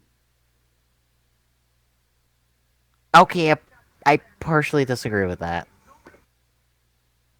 There should be another game in there besides Hearthstone, in all honesty. I agree, but that's what they chose. I know. I disagree with that choice. Like, if there's I don't know, I've never heard of it. I'm about to find out. Hold on. I don't disagree with that best family game, although Tomodachi Life is a weird thing to put into family. Because I wouldn't really call that. Nowhere else. Well, it's not really family, more of it would be in the same category you put Sims in. Because that's what it is. It's a very Sims-like game. Oh, Christ. What? Threes is basically a 2048 clone. Tommy, have you played 2048? Don't think so. Okay, how do I explain it? 2048, you start with a bunch of 2s and 4s. Mm-hmm. And you're trying to make pairs of each number. So you get a 2, and you try to find another 2 to connect that 2 to make it a 4. Then you try to find another 4 to make that 4 into an 8. Then you try to find another 8 to make that 8 into a 16. Oh, I've played that. Okay, I get get you now. 2048, and then you go higher until you finally run out of space. Okay, I know what you're talking about. I've played Except little this flash is versions of threes. that. Okay. So yeah, lovely. Anyway, what are we talking about now? I was gonna go back to online experience because I'll be honest, I would put Dark Souls 2 into that conversation because Dark Souls 2 has a very unique online experience. That's very different. You wouldn't, or you would? I would. Like, I would very much have it in the running because of how its online experience is. Hearthstone, not so much. Like, there's nothing special about the online experience, in all honesty. Hearthstone is really all it is A card game. card game. Like, there's nothing unique with the online experience, in all honesty. So I'm like, eh. if you had a little bit more uniqueness to it, like There was I would, something special to go along with it, maybe. yeah. Honestly, I would rather have another MMO in that conversation to keep it competitive. Like take Yeah. Hearthstone out, pull in another MMO that came out this year. Fuck if I can tell you one that came out this year, but put one in there. You could put Okay, if not you told this them to do year, but something like last year you could this, put in Dawngate, even though that thing's probably dead now. if you Uh, told them to do something like that, then they would try to count DLC. You know that as well as I do. I know, but I'm like excluding any type of DLC expansion pack, whatnot. Like a MMO that came out this year. That's not in like an early access beta form. Uh, okay, I know another one. Though I was more like, huh? Was best score soundtrack Alien Isolations? I didn't know that had a soundtrack or a It score. did. It was orchestral. Right, but I've seen Alien Isolation, and there's no music. That's what confused me. There kind of is, but kind of isn't. Like all It's. the Have you paid attention to the radio? The radios that you can find throughout the no, game? no, because the There's people radios that you can find throughout the game that you can turn on. oh people I've seen people I watch videos of that have not encountered radios. Nor do I think they know radios exist apparently. Because I didn't know about the radios, but I was just like, there's no sound, there's no like score here. It's just ambient noise, which confused me because I'm like, Alien Isolation had a soundtrack. That's news to me. Okay, I found an entire 1.5 hour video of nothing but broadcasts from the radios throughout the game. That's fine. I was just like that made me go like, was the soundtrack in the Alien Isolation? I never knew. But I remembered the radio specifically because Markiplier was playing it, and he Oh, ended up clicking the radio and revealing his position to everyone. Robots and the alien alike wanted to oh, kill him. And I'm not oh. saying anything else because I am not spoiling anything that happens within the game because the game is amazing and anybody that wants to see or play it needs to watch or play it. Yeah, poor Markiplier. He honestly didn't mean to do that, which was hilarious. And I bet Markiplier his doesn't initial reactions were like, "Oh fuck." That's his initial reaction to anything and everything. Yep. He was just trying to find supplies, and the radio just happened to be in front of one of the or not in front of, but right behind one of the supplies. One simple misclick, everyone knew where he was. Oh. Also, Glock, can you confirm this for me? Arkham Knight was delayed to spring of next year, right? I believe so. Yes. It's coming out in August now. Wait, what? Yeah, the new trailer came out this week. It says it's coming out in August. I know that confused me. Yes. I even brought up an article that said it was delayed. No. Hold on. I want to see this. No. It's the new Ace Chemicals trailer. That's part 1 of 2 apparently because we're doing parts of trailers now. No, I don't believe it. No. Hang on. Ace Chemicals trailer. Anyway, any other thoughts on the Game Awards as Glock is going to look something up? Nope. Alright then, our last article. Have you ever looked at DayZ and thought, I want a smaller version of DayZ? No, not really. No. No. Too bad! There's Mini DayZ now, a free 2D version of the game. Okay, I'm not gonna argue. Okay. It's done by the same people who did DayZ, But wait. and it's free. I'll bite. I'll try it. It's free. yes, Absolutely free. yes. You can literally go on their online store and get it. All you need is an account. The real DayZ is still in early access. Yes. It's still not completed after all this time. Nope. Really? Nope. I haven't watched any of it since like a long time ago, but yeah. I'm shocked. I thought by now. Anyway, Okay, back to the trailer because I'm trying to figure out this. Mini DayZ, single player, where you explore Trinaris from a top-down perspective, searching for food and supplies. You need to stay alive, fighting zombies, and watching out for other survivors. It was created by a fan with Bohemia Interactive's blessing, and now it's reached version 1.0 and is being promoted by developers. So it's not made by Bohemia, it's made by a fan, and Bohemia is just like, oh, you made this? Here it is on our store. Have fun, folks. That's cool of them. To literally just be like, oh, it's a fan creation. Well, we're just going to put it up on our store. And since it's free. It's in browser and is available exclusively from Bohemia Interactive's online store. You'll need a free account in order to get it. Real DayZ, it's available through Steam Early Access. Still in development and is updated regularly. Doesn't have a release date yet, but the game's creator, Dean Hall, previously said it's likely to end up on Xbox One and PlayStation 4 in addition to PC. Which, why isn't the PC one said first? Because it was originally on PC. It's been on PC. What the fuck? It's on PC now! So why is it in addition to the PC? I guess they're meaning like it already is on the PC, so that in addition to that, it's going to be on the other two consoles. Okay. That just it's seemed inverse odd wording. Yeah, that just seemed odd wording. Also, as a quick little tangent, Xbox games with gold for December. Have you seen that? No, not yet. It's kind of bad. Oh, man.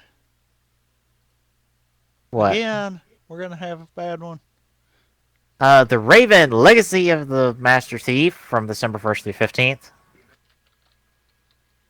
Fuck if I know what this is. Second half of the month is the SSX reboot, which wasn't that good. I don't believe. Damn it. I don't know what the November ones are.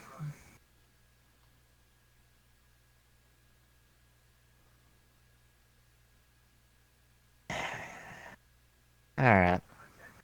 Got back. Any other thoughts on Mini DayZ? Nope. Alright. And Glock walked away again. As soon as we were about to do release dates. Releases quick draws. Yes. Even though our releases total to the amount of 4. Oh, another short week that will be filled in a lot more by the time we come back and do the next show.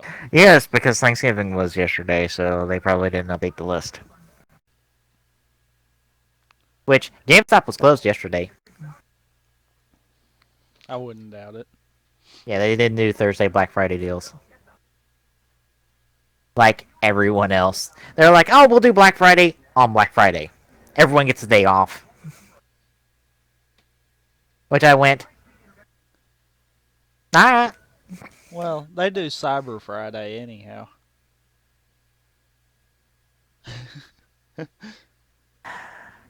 You saying that reminds me of the joke I saw on Twitter. Oh, God. By like 2050, Black Friday will extend the entire year. Or no, it'll be for the next like 20 years.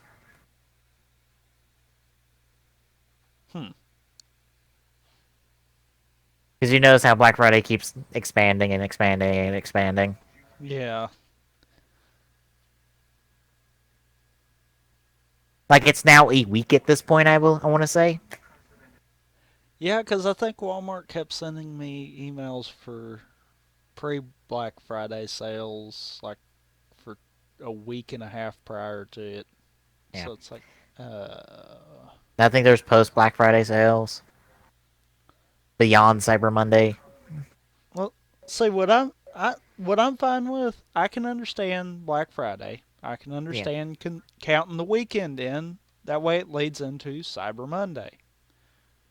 But I don't understand why we have to extend it. It's not a Black Friday sale if you have to extend it 2 weeks back and add 2 more weeks after that. It's like, what the Yeah. hell? And then are you really? And then aren't you taking out the profits of Black Friday? Because the whole point of Black Friday is that every store makes a profit. That you are deep into the black, which means you're deep into the profit. They cut prices so far down that they make so much money and it offsets them for the end of the year. That's the whole basis of it. Why it's not being done that way anymore is beyond me. I would say the reason they don't do it year round is because after a certain point, you start to lose money, or somebody starts to lose money. But that's what I mean. Black Friday, it's supposed to kind of offset for the end of the year. Okay, Yeah. And I'm that's back. Sorry it. about that. I don't see how doing it, how having like a month of sales is really helping. Not really.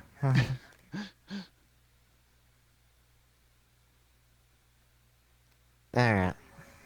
Well, we got releases, and like I said, it's four, and about only two of them are noteworthy. One of them not so much. That's because of who's attached to it.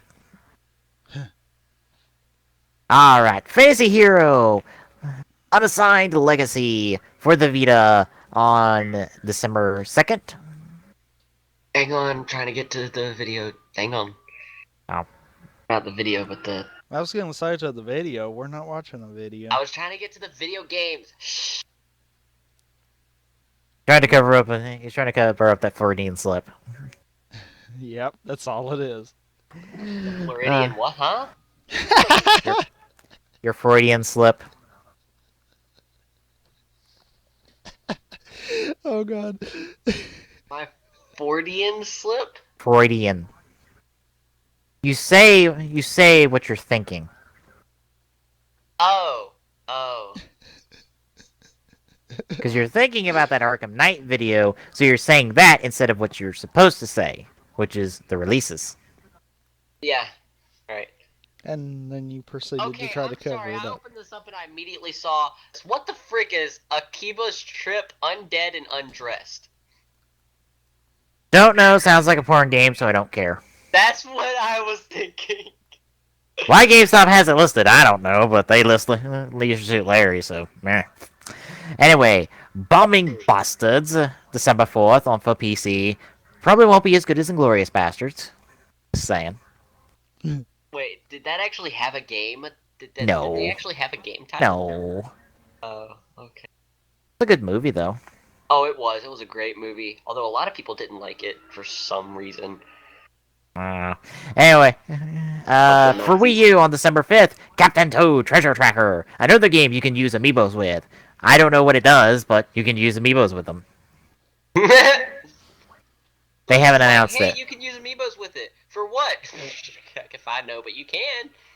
Yeah, they haven't announced what they're doing with the Captain Toad. Hell, they haven't announced anything what they're doing with amiibos outside of what's the games that are out now. Huh. And finally, Star Wars The Old Republic Shadow of Revan, December 9th for PC. I'm still working on KOTOR. Ugh. How far are you now? Are you still on the water planet? No! Oh. I am working on Tatooine now. But Oh. I never finished Manon. Like, I just decided to get off of it because I was tired of all the fish people. Aww. I was tired of them all! They were annoying! They're not that annoying. They were freaking annoying. They don't make horrible noises when they speak. All I heard was blurb, blurb, blurb, blurb, blurb, blurb. No. Well, that shall move us into quick draws. And mine shall be, as soon as I get them rearranged accordingly. By the Well- way, did you get one, Tommy? Yes. Yes. I'll say because I've got one for you if you need one. I had one Always find a so many while good quick back. draws.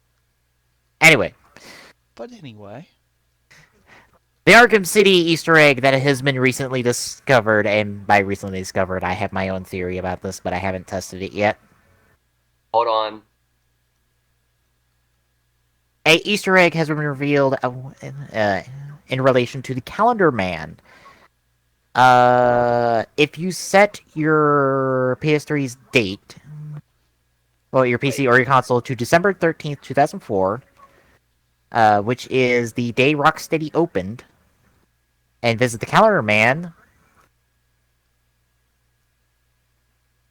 he makes a quote about, I forgot the exact quote, Why don't we but he, watch it?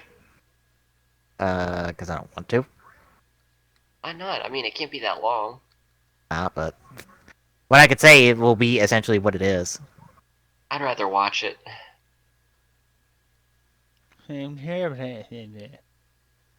But the Calendar Man essentially makes reference to the next game, Arkham Knight, being the end, essentially. He says he was there when Batman when it started, and he will be there when it ends. So possibly, of course, there's going to be the end of the Arkham Knight trilogy, but is it the end for Batman himself in this series of games? Probably not. No, Batman can never die. Are you kidding? He died in Final Crisis. Shut up. That doesn't count. No, he died, but he also got sent back in time. Shut up. That doesn't count. Sure, it does.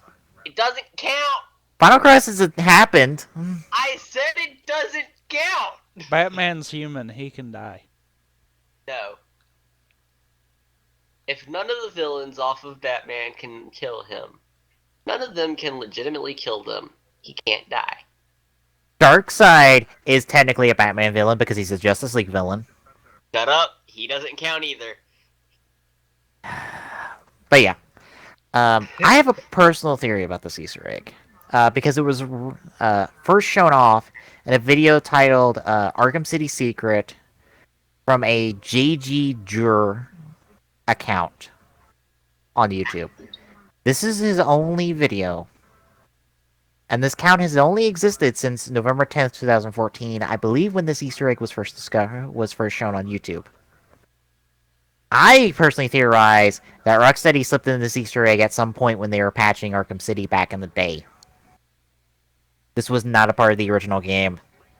In that case, couldn't you clear the cache and get rid of all the patches to find out? I have one better way to test this. I have a PS3 that doesn't have any save data on it. It's not connected to the internet. It doesn't have any of the patch data for Arkham City, I believe. This would literally be a retail copy of the game with no patches, no updates, not even any DLC. Huh. I plan to test this to find out to check this theory, but I would not be able to check if it came in a patch after an initial patch. And also, this is kind of a nice callback to the Arkham Asylum, where they did hint at Arkham City back then. Yeah. And it's nice to see that there's not one, but two hints to Arkham Knight within the context of Arkham City. Actually, no, three. Because Azrael counts. There's three! It's great to see that Rocksteady does so much. And even if it is added in from a patch, I mean, that's good to see that they're willing to kind of toss some things in there and be like, yeah, it's in there. We're supposed to find out more at the Game Awards. There's going to be something from Arkham Knight at the Game Awards. I don't know what... I don't think it's the second part of the Ace Chemicals trailer. I'll be right back again. Although we did get to hear Arkham Knight's voice. Well, the Arkham Knight's voice during the trailer, and I have no idea who he is now. I think he is just a brand new character.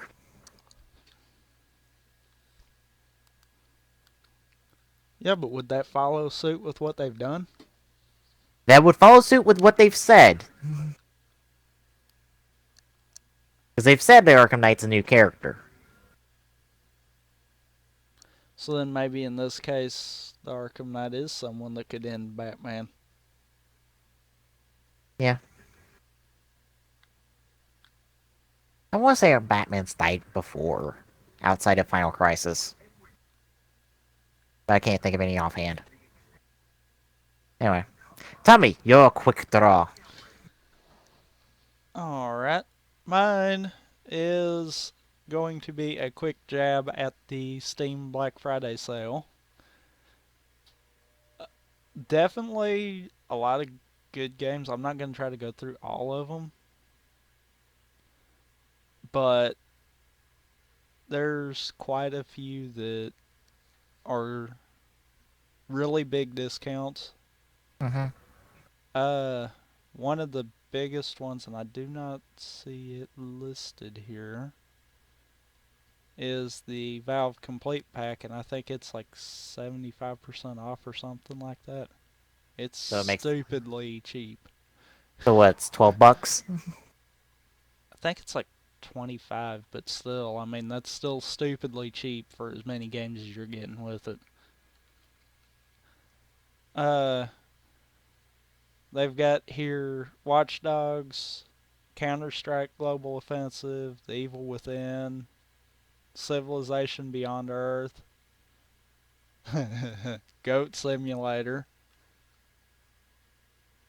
Clock must not be around. Nope. $5 for Arkham Origins. But I pulled up Steam. I figured. But yeah, definitely a lot of good games, and looks like the sale lasts until the 2nd. So Which is Tuesday. yeah. So definitely a good little sale right there.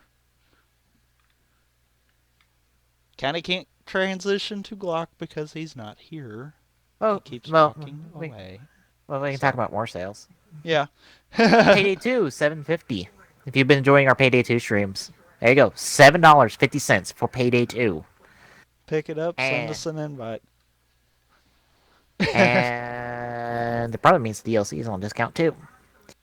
Oh yeah, all the DLC is 75% off now. Holy shit. Yeah, $1.74 for all for each DLC individually. $1.24 for a couple of them, but it's like $1.24 or $1.75 for $1.74 for a lot of them. Even the Holy newly crap. released Gauge Historical Pack is $1.24. It's 75% off.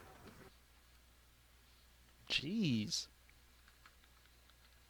Arkham Origins $5. Dark Souls Prepare to Die Edition $5. Assassin's Creed 4 Black Flag and $20. Did y'all talk about Enemy Within? I don't see it on the front page at the moment. It's I don't not think on the it front was page, on the front page. but it is $15. Okay. Now, I think that one's one of those that it's like 50% Hidden. off or something like that. Yeah, it's like 50%, something You like can get that. the new Five Nights at Freddy's for $6.40. Pretty much any game that Steam has, you're looking at anywhere from like 50 to 75% off. Or as low as 33% off, because Ghost Simulator is actually 33. So Oh, really? 30, It is? yeah, that's 33% off. Oh, wow. I figured it was more than that, but okay. Yeah, we got an 80% off on Age of Empires 3 Complete for $8. Then this article's wrong, by the way. It Oh. says Goat Simulator's 50% off. What's the price for it? It don't say prices Oh, on the I article. was about to say it's $6.69. So. But yeah, bunch of sales. Yes.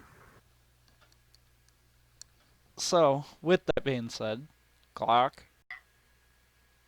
Alright. Mine is sort of a prelude to what will be coming out on our site, which will be a sort of a recap of all of the Mass Effect 4 news. And to start off, we'll talk about with Mass Effect 4 and the Mass Effect trilogy remastered. Basically what's going on is they're recreating Mass Effect 1 through 3 for the new systems, as well as adding in all of the DLCs. Everything. That Nothing would is left out. that would be a pretty good deal outside of the shit ending for Mass Effect 3, but we're not going to talk about that. Let's not talk about that. Anyway, it also includes the Citadel DLC for Mass Effect 3, from what I believe. Pretty much everything DLC related for all three of the Mass Effects. No. 1080p, of course, 60 FPS. Remember how Mass Effect 1 was kind of low textures? Low texture? Yeah, no longer. It's being completely revamped so that everything looks the same. So, Mass Effect Anniversary. Basically. Yes. Let's That- see. That last one's a cool feature. Yeah, the seamless experience. The adventure flows into each other. The adventures flow into each other without having to go back to save import and menu screens. Basically, all of the stories are connected into one game. No switching. That is a nice touch. That is a really cool touch. Yeah, about how like big's the, the download going to be before you can start playing? Hopefully not as big as Halo's, but Holy balls. all the Halo stuff was the multiplayer, so they ain't got, Mass Effect's not gonna worry about that. Oh, so all of Halo's stuff was the multiplayer that didn't work at launch. Gotcha. Yeah. Anyway, I think that's going to be pretty cool. I don't know how to explain it. Just really, I'm excited for this. Because I'm a big Mass Effect fan. As you can tell, considering all of my posts recently, I can't really say recently, but most of my posts have been about Mass Effect. I think all of them. Actually, no, Yeah. didn't I have one post that wasn't a Mass Effect post? I don't think so. Oh, okay. Well, then all of my posts are Mass Effect, so you know that I'm a Mass Effect fan. The first picture kind of excites me because this is hinting at a possible final revelation of what the Quarians truly look like, instead of just a picture, and actually possibly showing it in animation and, in game, possibly being able to see their faces, but still have the tech work around them.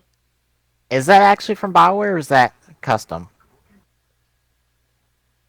Because I know people have done fan art for it, so and they wouldn't be the first company to grab fan art without realizing it's fan art. Hold on. I'm looking at the picture now. I'm trying to zoom in. Hang on. It says Hall something wide.com. I don't know. I really don't know if it's fan art or not. If it is, that's going to be disappointing for me. If it isn't, I'm extremely excited. Either way, I'll be able to tell you within the next 30 seconds.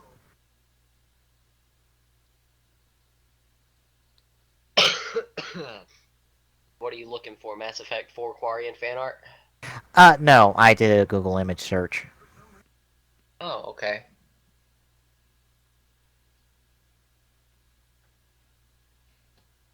Fan art? Keep you on. I'll tell you Okay. soon-ish, maybe. Possibly. Let's do a quick read through. Mass Effect 4 is well on its way, and with BioWare's recent history of disappointing their fans, Mass Effect 3.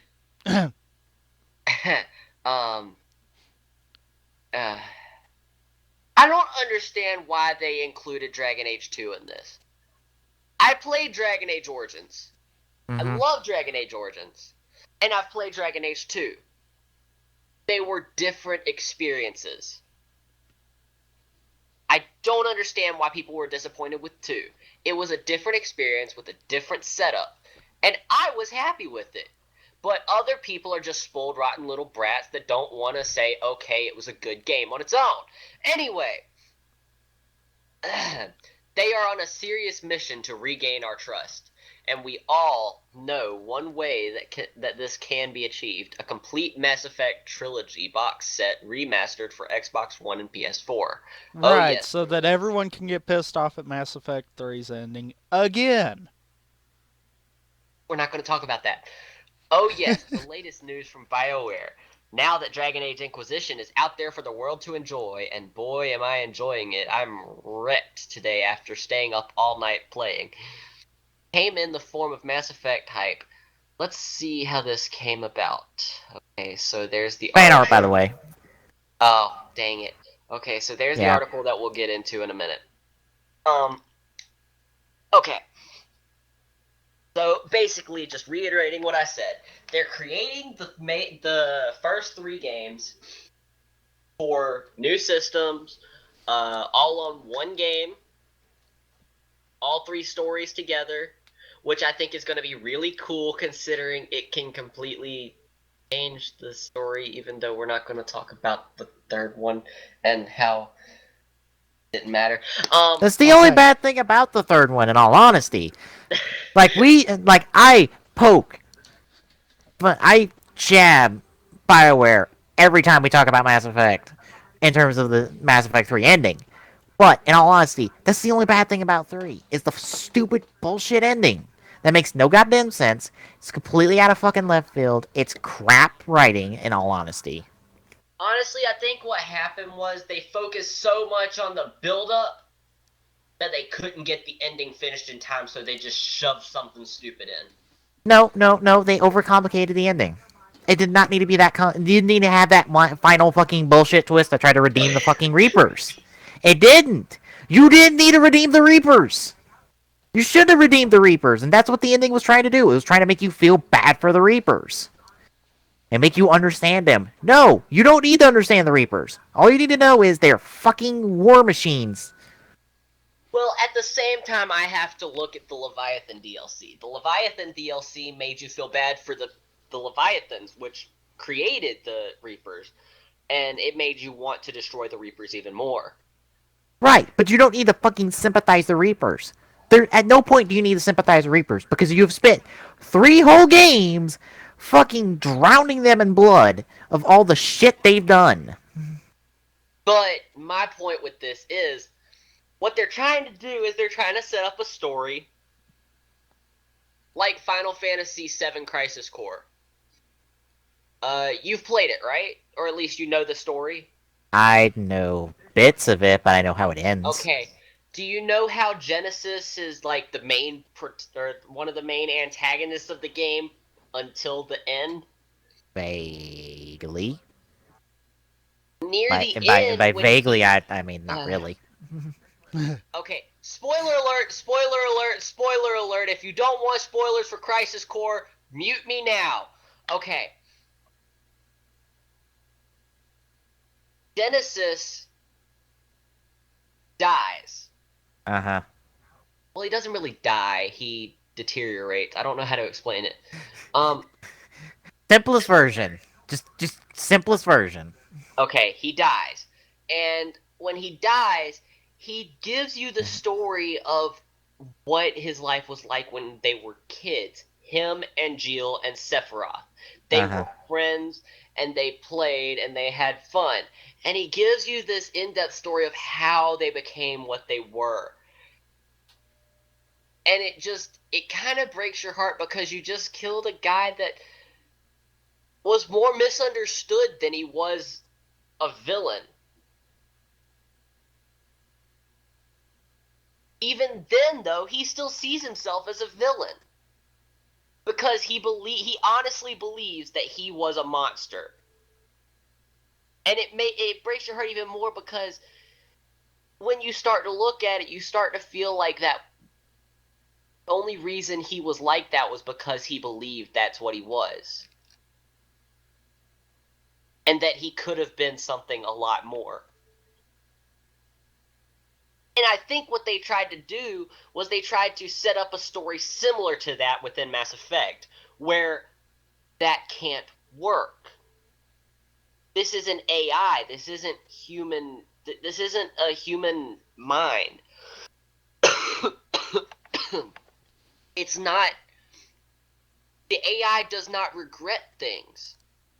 It can't regret things, and it can't have feelings. It's artificial intelligence, yes, but it's still not life. Well, from their ridiculous explanation in the ending, the Reapers absorb the intelligence of every species they've killed. That doesn't matter, though. It doesn't make them a living thing. No matter how much intelligence you gain, if you do not have a conscience, you are not living.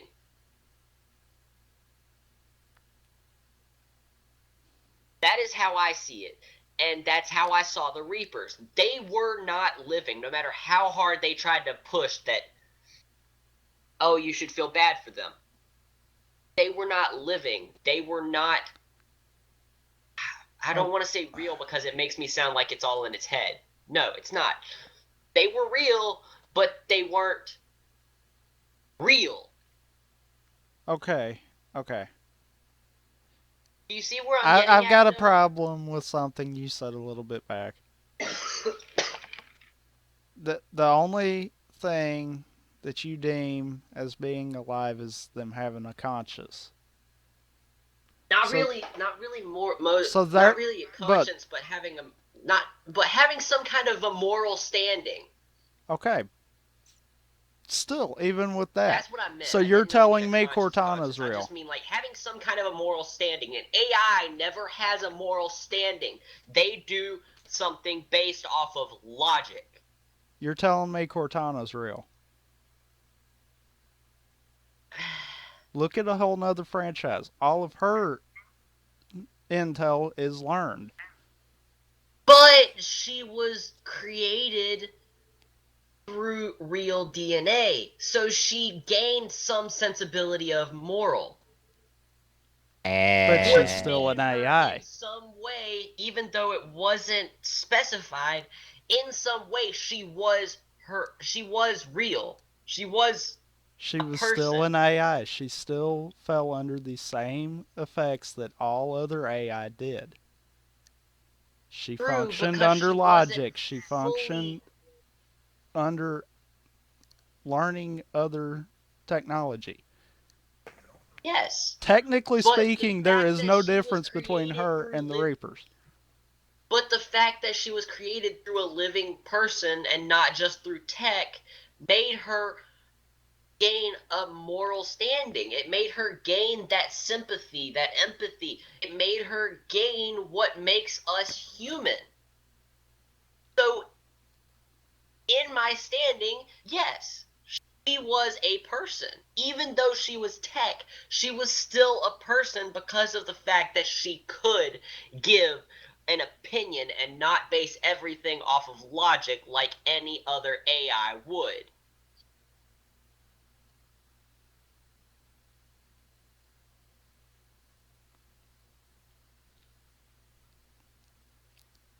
Am I making any sense? You're trying to make your own logic. That's essentially what this is boiling into. How am I trying to make my own logic?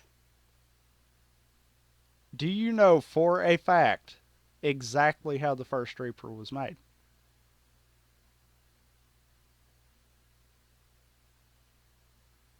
They don't specify it, but the way they word it, it doesn't sound like they ever actually tried to create it through their own DNA. But you have no guaranteed knowledge one way or the other.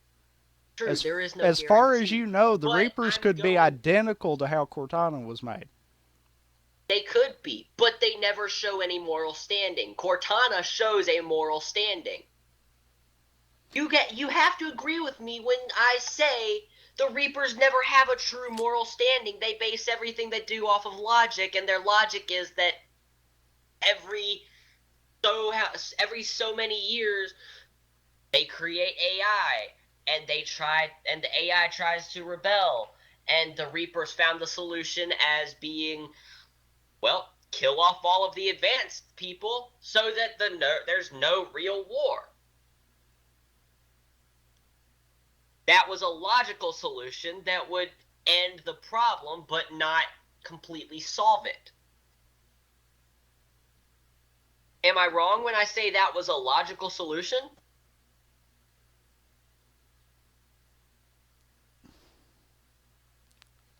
Mutual destruction of both sides? Not really. That doesn't solve a problem, in all It honesty. doesn't solve it, but it stops it at the same time. Because if you keep that chain going, you'll never have to deal with. I don't know from what they stood. You'll never have to deal with. Talking hurts. You'll never have to deal with the eventual overcoming of the AI and the AI killing off all living things. The Reapers found the supposed solution as being kill off the advanced and let the primitive grow, so that way there would never be an ending to them completely. They but only wanted there to be no progress further than this because they felt, well, not that they felt, but in their logical conclusion, the AI that the advanced created would kill all life forms. but here's the thing. The Reaper's argument boiled down to organics and synthetics can't get along, right? Yes, What are the Reapers? they are synthetics, but they're not including themselves. But what do? They kill the humans and the. They kill organics. They killed the synthetics. Well, no, because they tried to take over the synthetics. But even then, they're still technically killing them, sort of. Right, they're killing the organics. The Reapers are the problem to the solution that they are trying to fix to begin with. Yes, but again, they do not include themselves because they feel that they have the only. They don't. Why do I keep saying they feel? Because that makes them sound real. Their conclusion makes it seem as if they are the only solution. But they're not. They are simply perpetuating a cycle over and over and over again. But you can't throw that argument in their face in the game in the end. That they are the problem. You could, and it would be amazing to see what that outcome would turn out to be, just to see what the Reapers would end up doing. Because here's the thing. You know what the Geths are? They're based off Reaper tech. Because the Quarians made them, and the Geth have Reaper tech in them. No. You are misunderstanding something very important in the Mass Effect 3 game. No. That is not how the Geth were created. The Geth were created through the tech that they created themselves. The Quarians did. Right. However, in Mass Effect 3, the Geth ended up being overcome with Reaper tech because the Reapers took control of them. Right. Right. The way but aren't they furthering the whole organic synthetic problem with that? Because don't you solve the whole Quarian Geth problem, and that's the only organic synthetic problem in the galaxy you know of. Yes, but the Reapers won't adapt that quickly. They are AI and they are learning, but they are in a continual chain. They are in as you said, a perpetual chain. They Cycle, don't, not chain. Or a perpetual cycle. They won't stop just because they might have found a solution. They're going to stick with what they know works. They're going to make sure that the plan that they originally came up with will solve it. They won't take a chance because they aren't real.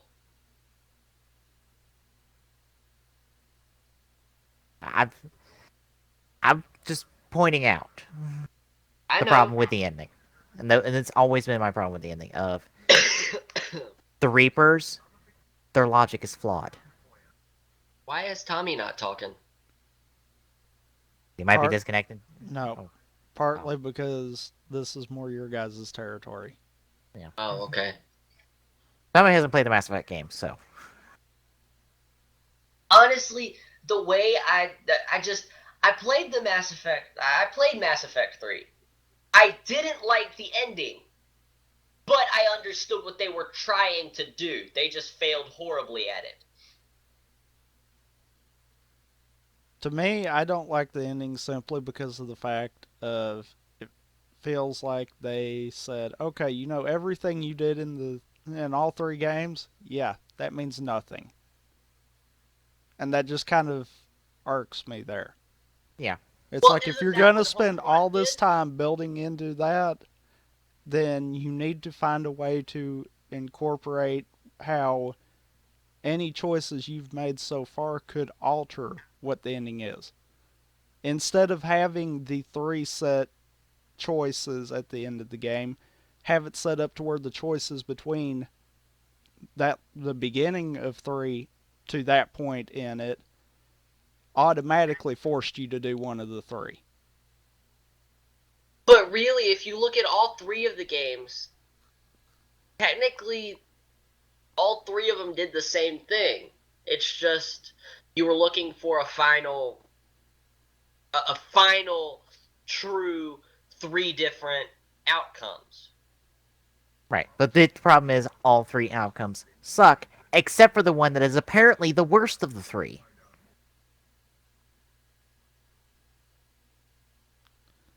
Because if you look at how all three endings are set up, the only one that is truly good is the Renegade option. Paragon option, oh, you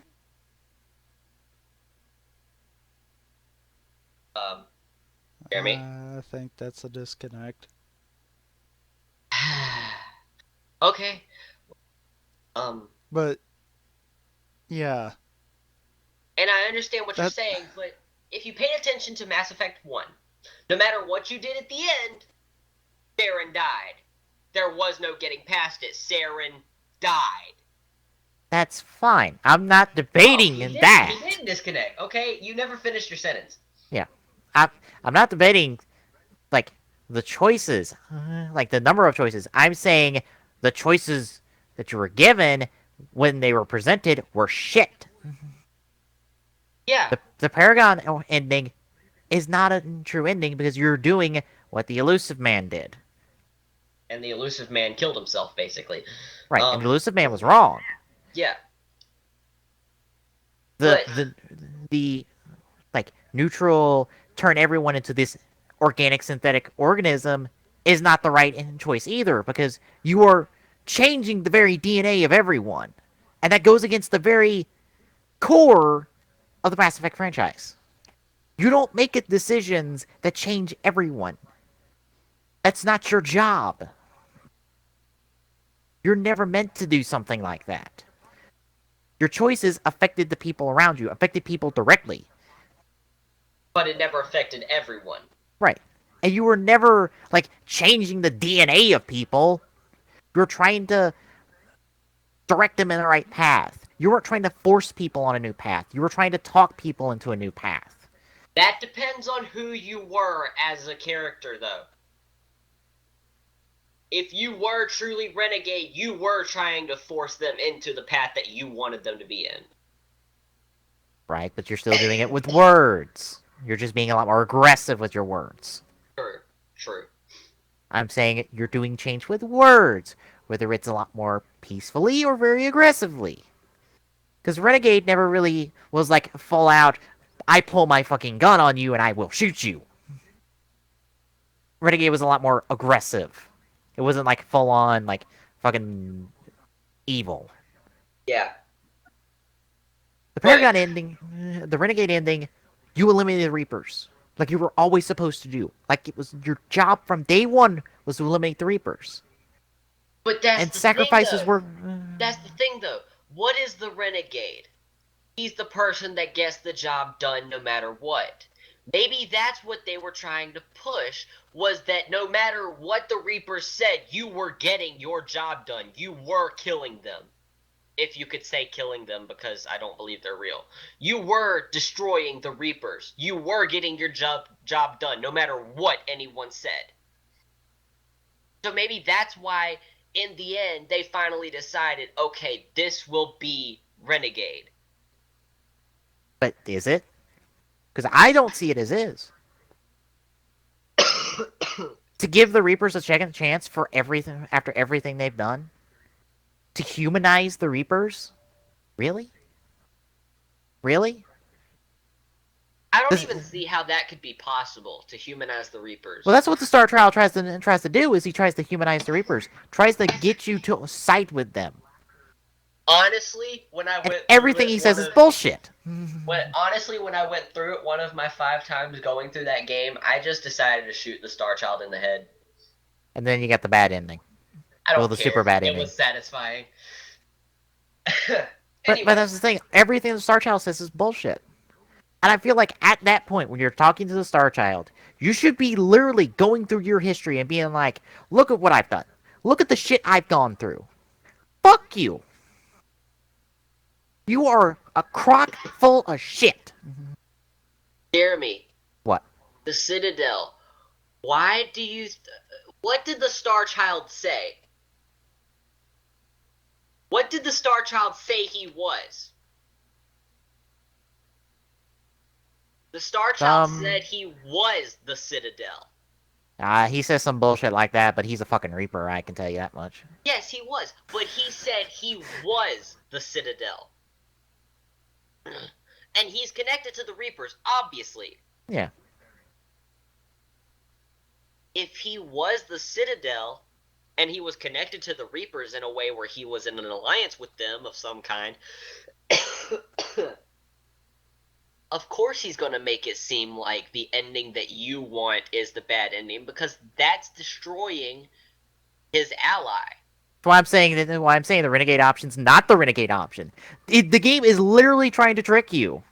Because if you go full Paragon, you're picking wrong. The game is making you see it through the Star Child's perspective and not yours anymore. The Right. end is no longer your perspective as much as it is the Star Child's perspective. So anyone that was going purely based off of, oh, I'm going to be a full Paragon, or oh, I'm going to be a full Renegade, it's not going to be a true ending for them. It's just going to be the ending that they decided, oh, I'm going to be this full. It's the true ending comes from the person that is going fully based off of the story that they were given. Yeah. The true ending is for the person that was paying attention no matter what happened. He was listening and he was paying attention to what the words were. So he listened to the Star Child and recognized what the Star Child was saying. He knew the Star Child was trying to make him see through that point. Yeah. So you would have to choose through your eyes, no longer what the game wants you to see. Yeah. Your eyes were the most important.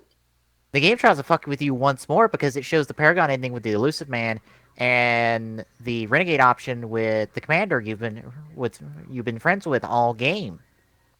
And it's like, what? And I'm like, because this makes me think. It's like, you're full of shit. That's because the Star Child saw the Elusive Man as the good guy because the Elusive Man wanted to take control of the Reapers. He didn't want to destroy them. Right. The Star Child saw Anderson as the bad guy because he was trying to destroy them from day one. He was trying to get his job done. Right. He was trying to save his people. And the only way he saw through his eyes, through his experience, was to destroy the Reapers, which is the same experience that everyone that plays Mass Effect has. Yeah. Or at least should have. All the crap that Shepard goes through, all the crap that he has to see, and all the people that have died around him, depending on what he did. Yeah. His job is solely to destroy the Reapers, because the Reapers have done nothing but destroy his home. Mm-hmm. And really, all it's basing itself on is it's trying to make you pay attention to the world around you, not so much as colors. Yeah. It's trying to make you pay attention to your true story and not to what you want an achievement for. Yeah, and like I said, everything the Star Child brings up is bullshit. Yeah. Like organics and synthetics will never get along. It's something literally the Star Child brings up, and you can throw him back in his face. It's like, motherfucker, I got the Quarians and the Geth to work together. Fuck you. And he'll try to throw it back at you, but no. Bullshit. But you can never bring up the argument that the Reapers have a flawed logic, that they are synthetics destroying organics. They perpetuate this cycle that they try so hard to break. Yeah. They are spinning the wheel that they try to stop. And They that can't should have been stop a it choice. because they are the problem. And I They agree can't see it. And I agree. That should have been a choice. But the thing was, BioWare didn't think of that when they first initially. No, they tried to overcomplicate the ending. They try to throw in one last twist for no good reason. That's Yeah. the problem with the ending. Is it's a twist for no reason. There didn't need to be a twist. You didn't need some last minute twist where you could take control of the Reapers. No, you didn't. You just needed one ending. One ending of end the Reapers. I How honestly you would- think that the game should have ended when he got up on that platform. I think that whole thing should have been a full cutscene. And it should have been of him destroying the Reapers. Because then, and only then, could it lead to Mass Effect 4. Yeah. Because then there would always be Shepard made that single choice. There was no, take control of the Reapers or anything like that. There was no choice. Shepard destroyed the Reapers and saved his home, which led to Mass Effect 4 in the very distant future. Or the very near future, depending on how destroyed the relays and stuff really were. Here's the thing. You don't need multiple endings in Mass Effect. You don't. At least in terms of the main thing you do. Because Sarah dying, that's the thing that happens at the Mass Effect 1. But that doesn't need to be a choice. You know what choices matter? Everything around that. Mass Effect 2. Do you go rescue your crew on the suicide? Do you defeat the collectors on your suicide mission? Yes. Yes. Who dies along the way? Depends. That's your choice. Right. But at the end of the day, you defeat the collectors. You should have been. The ending should have been destroy the Reapers, and that end is the branch off point. Like, does Shepard live? That could have been somehow related to the ending. You could have, like, if you're a Paragon, you sacrificed yourself to destroy the Reapers, and if you're a Renegade, you did some off the wall crap to, somehow save yourself. Because Renegades somehow always seem to find a way to live no matter what the frick they do. No, it should have been your war assets. like the war assets should have been. It should have decided whether you lived or died. In a reasonable way, not in a bullshit way. That would have been perfect. The more war assets you have, the more likelihood Shepard has of living. Yeah. That would have been perfect. I agree with you wholeheartedly with that. That would have been perfect for an ending to it. There shouldn't have been a choice of whether or not to save the Reapers or conjoin with the Reapers or destroy the Reapers. It should have been always from the beginning, destroy the Reapers. Because that's what you've been talking about doing from the beginning. Mass Effect 1, 2, 3, all of it from the beginning. Connection lost.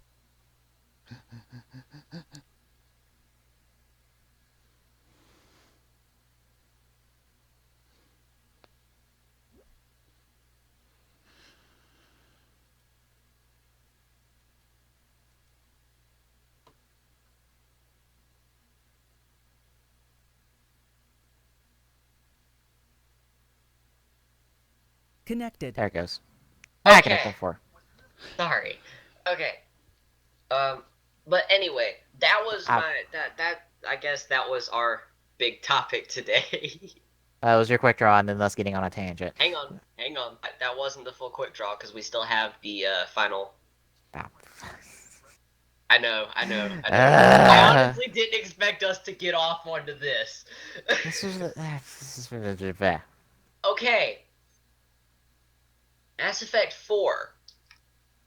BioWare might be taking this from Dragon Age Inquisition. How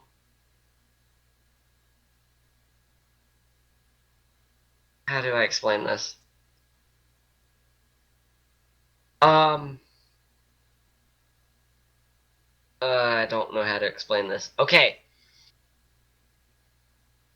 You actually get to play as your party members in Mass Effect 4? Yeah. The Yeah. whole I don't think the pausing and planning will be there because that's something uniquely Dragon Age. And I don't think they'll bring that into Mass Effect. No. I think taking control of the party members will be it.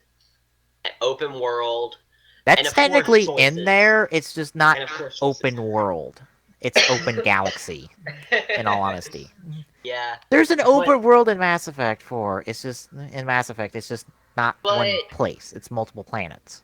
I think when they say open world, I think more along the lines of the planet you find, oh, go ahead and jump in and see what you can find in that planet. Just grab your frickin' Mako and have fun. Isn't that technically what Mass Effect 1 was? Yes.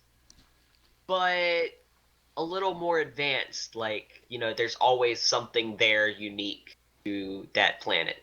Always. That was for like at least half of them. Yeah. It's there, it just hasn't been there in a while. Yeah. Yeah, I agree. But I don't know. It's just I don't know about taking control of your party. I don't know. I can't You could see do it in You could do it. Well, you could do it in KOTOR. Technically. Yes, but these games were. You can do it in Dragon Age. Yeah. All the Dragon Ages, actually. I don't know. I can't see it in Mass Effect as much as I can see it in a Dragon Age or Star Wars game. I just can't see it because, ugh, I don't know. Mass Effect just seems like point of view was everything for that game. Isn't that the same with Dragon Age and KOTOR? Everything. And KOTOR point of view is still important, but Mass Effect just grabbed the importance of point of view and hugged it for dear life. Point of view is everything in Mass Effect. And if you don't see it through your main character's point of view, you're not truly seeing the game. And yes, you could make the argument that you'd still be seeing it through your character's point of view, but with them having it, you only play as Shepard for 3 full games, plus a mobile game where you play as whoever that character is. Jacob. What? Jacob and Miranda. Yeah. I didn't play it, so I didn't know. I did. Also, it also was supposed to tie into Mass Effect 2 with something, but it never did. Okay. Anyway. Wait a minute. Jacob and Miranda. Yeah. Did it involve a Solarian? I don't remember. It's been a while. Did it involve a Solarian that ambushed them with a big army because of a setup? I don't remember. It's been a long time since I played it. Because in Mass Effect 2, if you take Jacob and Miranda there to Omega at a specific time, meet a Solarian that tries to ask you to do something that brings up a whole new mission, and I was taking a guess as to maybe that's what ties into Infiltrator. I don't remember. Anyway, I think it was supposed to tie in, like, actually, if you completed the game, you were supposed to get something in Mass Effect 2, and you didn't. Because they never implemented that. oh, okay. Um,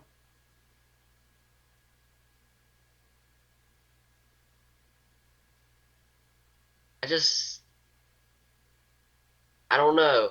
It would be really difficult to implement the whole taking control of your characters because I feel like that would break the way the game was built. I'll be honest. Persona 3 FPS doesn't do that. And it's another RPG that's very much about your main character and his story. In Persona 4, you control your party members in battle. It helped a lot. And it didn't break the story at all. It helped It broke strategy, nothing. yeah, but It broke nothing.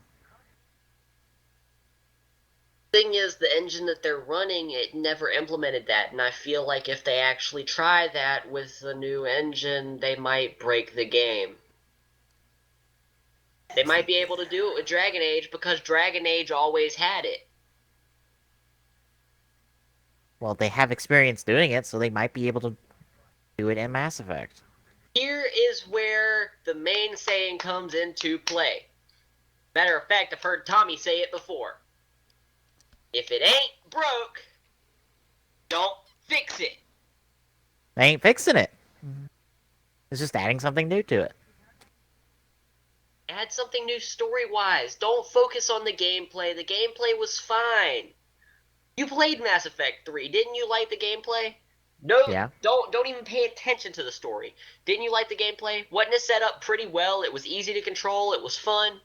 Yeah, but that doesn't mean that they need to keep it as is. No, they don't need to There's keep always- it as is. They need to add a few little things, but this is going to be a big thing to add in that could break the control of the game.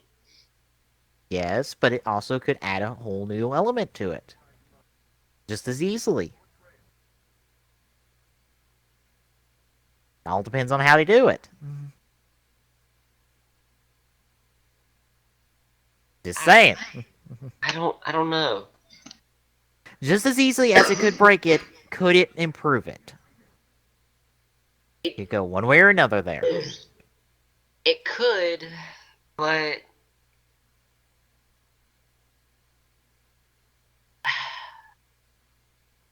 at Right. least it would make people happy with the whole I want to play as a race other than freaking humans.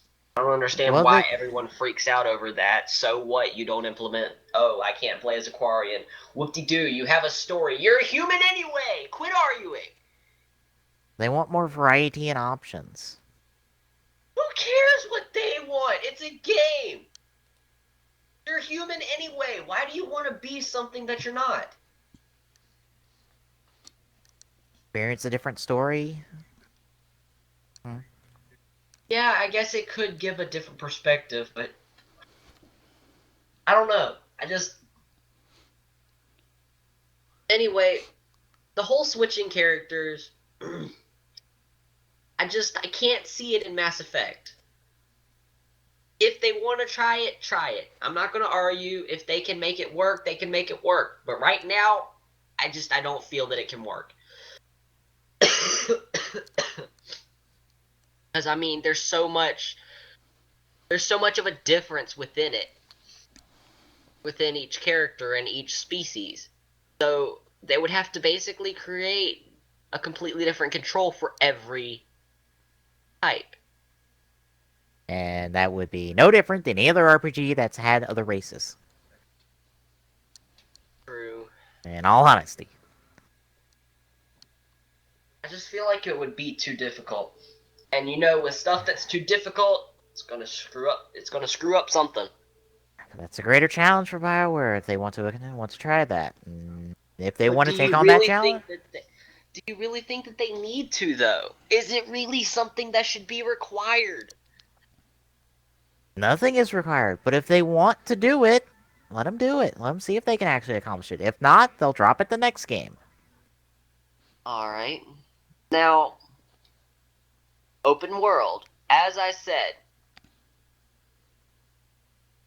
um, okay. This guy even said the way I said it. Imagine this style in Mass Effect 4, wherein we are dropped onto a planet and can choose to drive around it on our Mako, or as much as we like, or perhaps move around on foot. This Exactly like way, Mass Effect 1. this way we could interact with side quests on every planet in a whole new way, giving us more freedom, far more freedom than other titles did. That's exactly how it was in Mass Effect 1. Sure, some of the planets didn't have jack fucking all to do. Just except run around and like explore a dungeon essentially. Yeah. Like Uh, some had specific side quests attached to them, but one per planet essentially. It's how it was in Mass Effect 1. They took it out because it was a lot of pointlessness, in all honesty. Here is the issue, and I agree with him. That's what kind of killed Mass Effect with me when it came to uh the game's pacing. The issue with this is that Mass Effect really is an action RPG, and this allowance for wandering may have a serious effect upon the narrative thread and fast pacing. That's what happened with Mass Effect 1. That's why I didn't explore. I got tired of it and I wanted to progress with the story. Because I didn't want to look for all of the little things on each freaking planet. Yeah. Because, I mean, that takes way too much time. There was so much of everything. Now,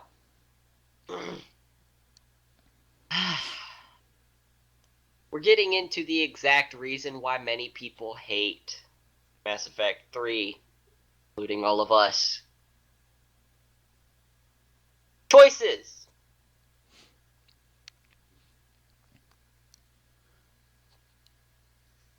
In terms of choices, Dragon Age Inquisition is quite similar to how BioWare have developed their games for the past few years. However, the inclusion of the warboard and being able to control where you venture to, who you save, and how to disperse or order troops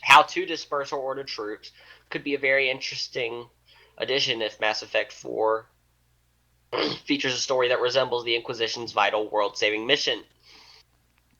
What has Mass Effect been all this time? What was Mass Effect 1? Stopping the Reapers. What was Mass Effect 2? Stopping the Collectors. What was Mass Effect 3? Stopping the Readers for realsies this time. So was it a vital world-saving mission every time? Yeah. The difference here is with the Inquisition, you technically have an army. With Mass Effect, you've got you, your squad mates, and whatever personnel you have on your ship. And a number on a board, because don't forget Mass Effect 3's thingy. Yeah. But you technically don't have an army at your disposal. Because technically, like, most of the people on the Normandy are, like, non-combat people. Yeah, all they are tech people. Yeah, they're a lot more supportive. Like, unless you are the head of an army in Mass Effect 4, you can't work in what the Inquisition does. Because in the Inquisition, you have an army at your disposal. True. You're leading an army. Mass Effect, you're not. You're captain of a ship, and that's it. And you're not even the captain of a very big ship. No, the You're Normandy's actually really small in terms of ship size when it comes to the Mass Effect world. yeah. Yeah, so unless they change the role you take Because isn't as the a lead, Normandy like a fighter class?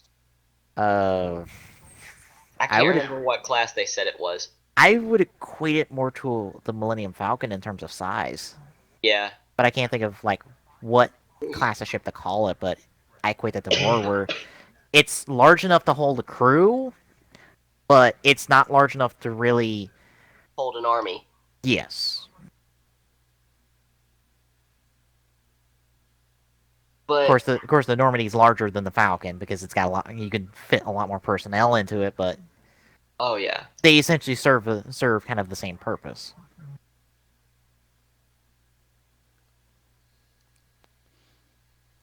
But yeah, unless they do that, I don't see it. But anyway, you know, with your draw, let me take a quick look.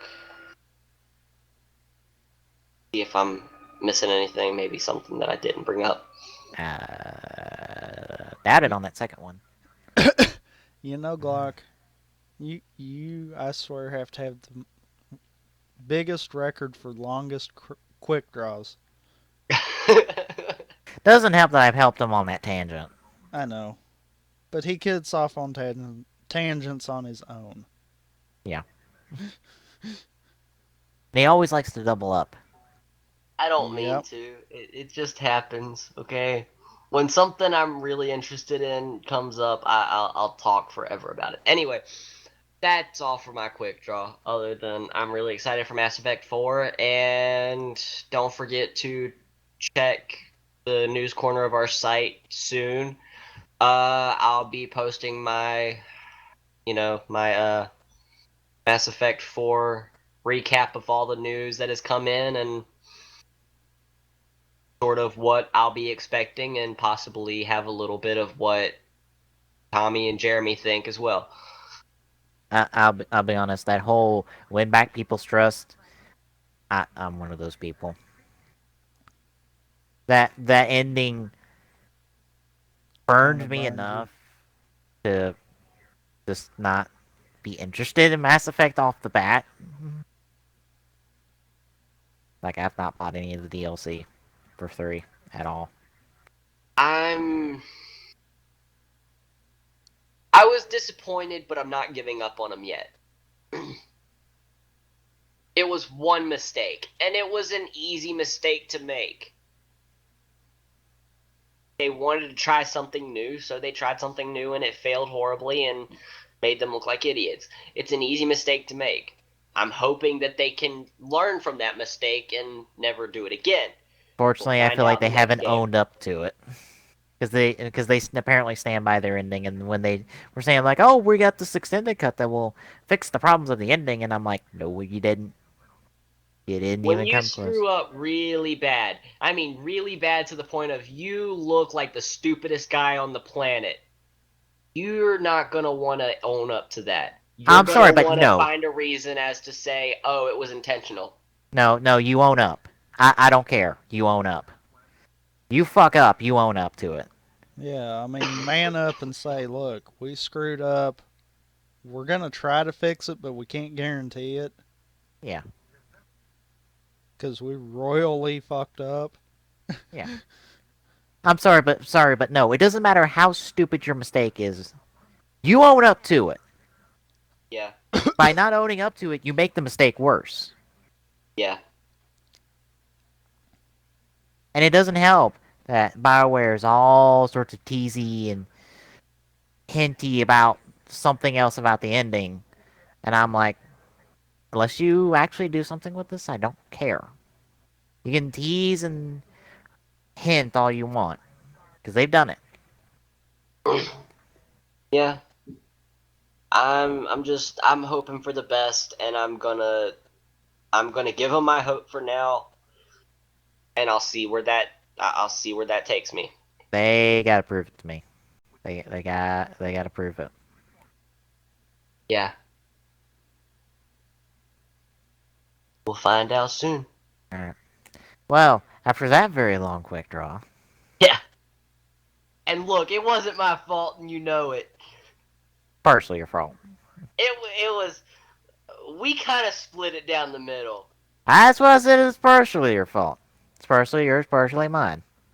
I wasn't planning on going on that whole ending tangent. I was just planning on, kind Going of. on his tangent about the two articles he had. Yes. No, I was just kind of planning on, recapping and then heading through the articles. That was it. No, we kind of hit the ending hard, both of us, and kind of. Honestly, I think we both gave really good points. Yeah. Although I I don't will, know. That I depends on what y'all think, whether or not I gave a really good point. I've long since lost the post on the forums, but a fan gave the game to a English teacher of his, and his breakdown of it, I can't disagree with, and I 100% agree with. And he A literally, fan gave the game to his English teacher yeah, and let his English teacher play it and like recap the story. well, he's a gamer too, so and they have Okay. this discussions back and forth. So it's like when he brought him in, talking, and they got to talking about the ending, showed him the end, showed them the ending. They got to talking about it, and he posted the English teacher's the English teacher posted his thoughts about it, and I really agree with it because he breaks it down how the ending goes against the very core of the franchise, Hmm. literally. I mean, obviously, I haven't played the trilogy to give a definite answer, but I'm sorry, the way that it kind of just boils it down to the ending is you pick one of the choices and that's it. Yeah, That is what kind of irritates me. It's like I could see if maybe you had choices leading up and then based off of those choices, one Your of ending was those given to you. one of those choices that you have at the ending, it's not a choice. It's a you It's do just given that. to you. Yeah. What I you could were see that expecting, still happen. what you I were could see the expecting, exact same choices, the exact same setup they had still working in that aspect. Where it's like what you've done through that game dead sets you for one of them choices. what you were expecting was the same thing they did for Mass Effect 1 and Mass Effect 2. Sort of. You were I, expecting your ending to be dead set. You couldn't choose your ending. because Correct? that's the only That killed your thing that entire I think story. would have worked. No matter what, not really in that aspect, but there was absolutely no concluding choice. There was no, okay, here you are, you're at the end, you pick one of these choices, and that's the end of the game. It's one of those that everything you've done throughout the game signifies that final choice, and you just don't know it till the end. I feel like something like that would have went over better. yeah, Because I don't think that the choices you get at the ending by themselves would be bad if like the game kind of led you in and your choices kind of led you towards that way. yeah.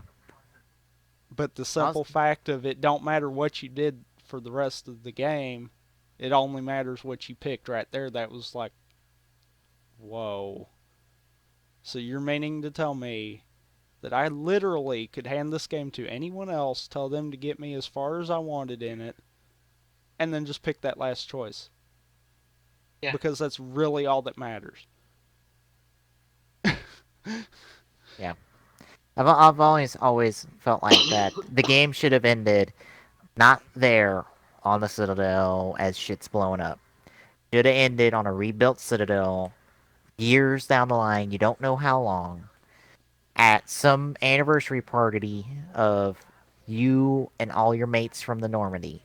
Y'all get together for one time, to toast the good times and whatnot. You find out how everyone's doing from them. Not in some final pack of cutscenes, from them as they tell you. And even then, it could still work if you did the whole idea that me and you were talking about with your uh, war assets telling whether or not you live. Because if Shepard didn't live, then it could be a reunion with all of his crewmates, sort of remembering Shepard for what he was when he died. Yeah, So that would even work then. So honestly, I agree with you completely. That would be great. yeah, I just, I don't, I think that would work too. I just don't feel like having one choice at the very end of the game be the signifying thing. Yeah. It needs a conclusive ending. Something that no matter what you've picked, that's going to happen. Not, okay, you picked this, so here's your ending. And also the final scene of the franchise, final scene of the trilogy, is one last scene with Shepard and either his love interest or his or her love interest or Joker, as they reminisce on the past to this point and Yeah, see off the future. that would That's be how it should have ended. that would have been great. Nothing, no big, defining choices. Just one last drink with your friends, kind of like how the Citadel DLC apparently is, and one final send off to everyone you've come to know. And as the credits play out, you get maybe a little bit more expansion on some of the other things, like maybe you find out what the Alliance is up to and what other races are up to, more so as the credits roll. But in terms of you and your crew, you and your crew in the game with one last drink to the future. Yeah. Simple, to the point. That always should have been. Nothing complicated. Nothing complicated. All right. We've been going for far too long. Yes. Yeah. 2 o'clock in the morning. We've started at like 10 ish. Is it About really doing the 11. holy crap? About Yeah. 11 ish. Well, Wow. 11 ish. We've been Wow. going for almost about for like what 3 hours. Yeah. Yeah, wow. Okay, we really need to yeah. Yeah. And what's bad is probably an hour of that has been on this. Yeah. Look, Close. I'm sorry, it wasn't my fault. Completely. All right. So, drive with the three of us tomorrow. That should be fun. And that will be ending off our week of content for this week. Next week is whatever we're doing. What we're doing Monday. Well, no, Left 4 Dead 2 Monday. Yep, Getting back we're to Left 4 diving Dead back 2. to Left 4 Dead 2 with a mod signifying a place that Clock has recently been. Yeah. Return to Switch War Tuesday as well. Wednesday or Thursday will probably be a bunch of catch-up videos. We won't be streaming anytime on those days. Friday will be Rampant Gaming, With God only Wait. knows what. which technically that Rampant Gaming is the Game Awards one because that's next week. Yeah, we done said that earlier in the show. Yeah. I didn't realize next week was the 5th. So we might be riffing on that. Who knows? It And might be one of those we might be talking about it in the background as we're playing something else kind of deal. Yeah.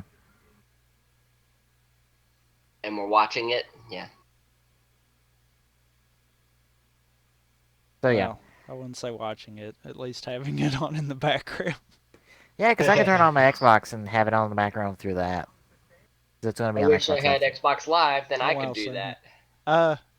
Glock, all the media stuff's free for Silver. It They is? did that a while back. Really? I can't remember if Twitch is one of them that's in there, but I know Netflix and a lot of the other ones are. BS! I could have been watching a movie this, like... Oh! Son of a... Well, I'm thinking Twitch is included in that, but I can't swear to that one. well, Twitch is one of the services doing it. Like a whole bunch of websites are streaming it, so I think it's just going to be just through Xbox Live. But you can probably, if Twitch is free, you can probably pull up the Twitch stream too. So, but on that note, until next time, that'll do it for me and Tommy and Glock. Good night, everybody. We shall see you tomorrow for TGSR, and in 2 weeks for another TGS. See you then, folks. It's actually today. Shut up, you. It's still the night because the sun's not up. Shut up. Bye, everybody. As always, you can find the Gaming Saloon on our site at tgstgsr.org. Don't forget to follow us on our social medias, on Twitter by following at TGSaloon, on Facebook at facebook.com/thegaming on Google Plus at google.com/+tgstgsr.org, and on YouTube at youtube.com/tgsaloon. Till next time.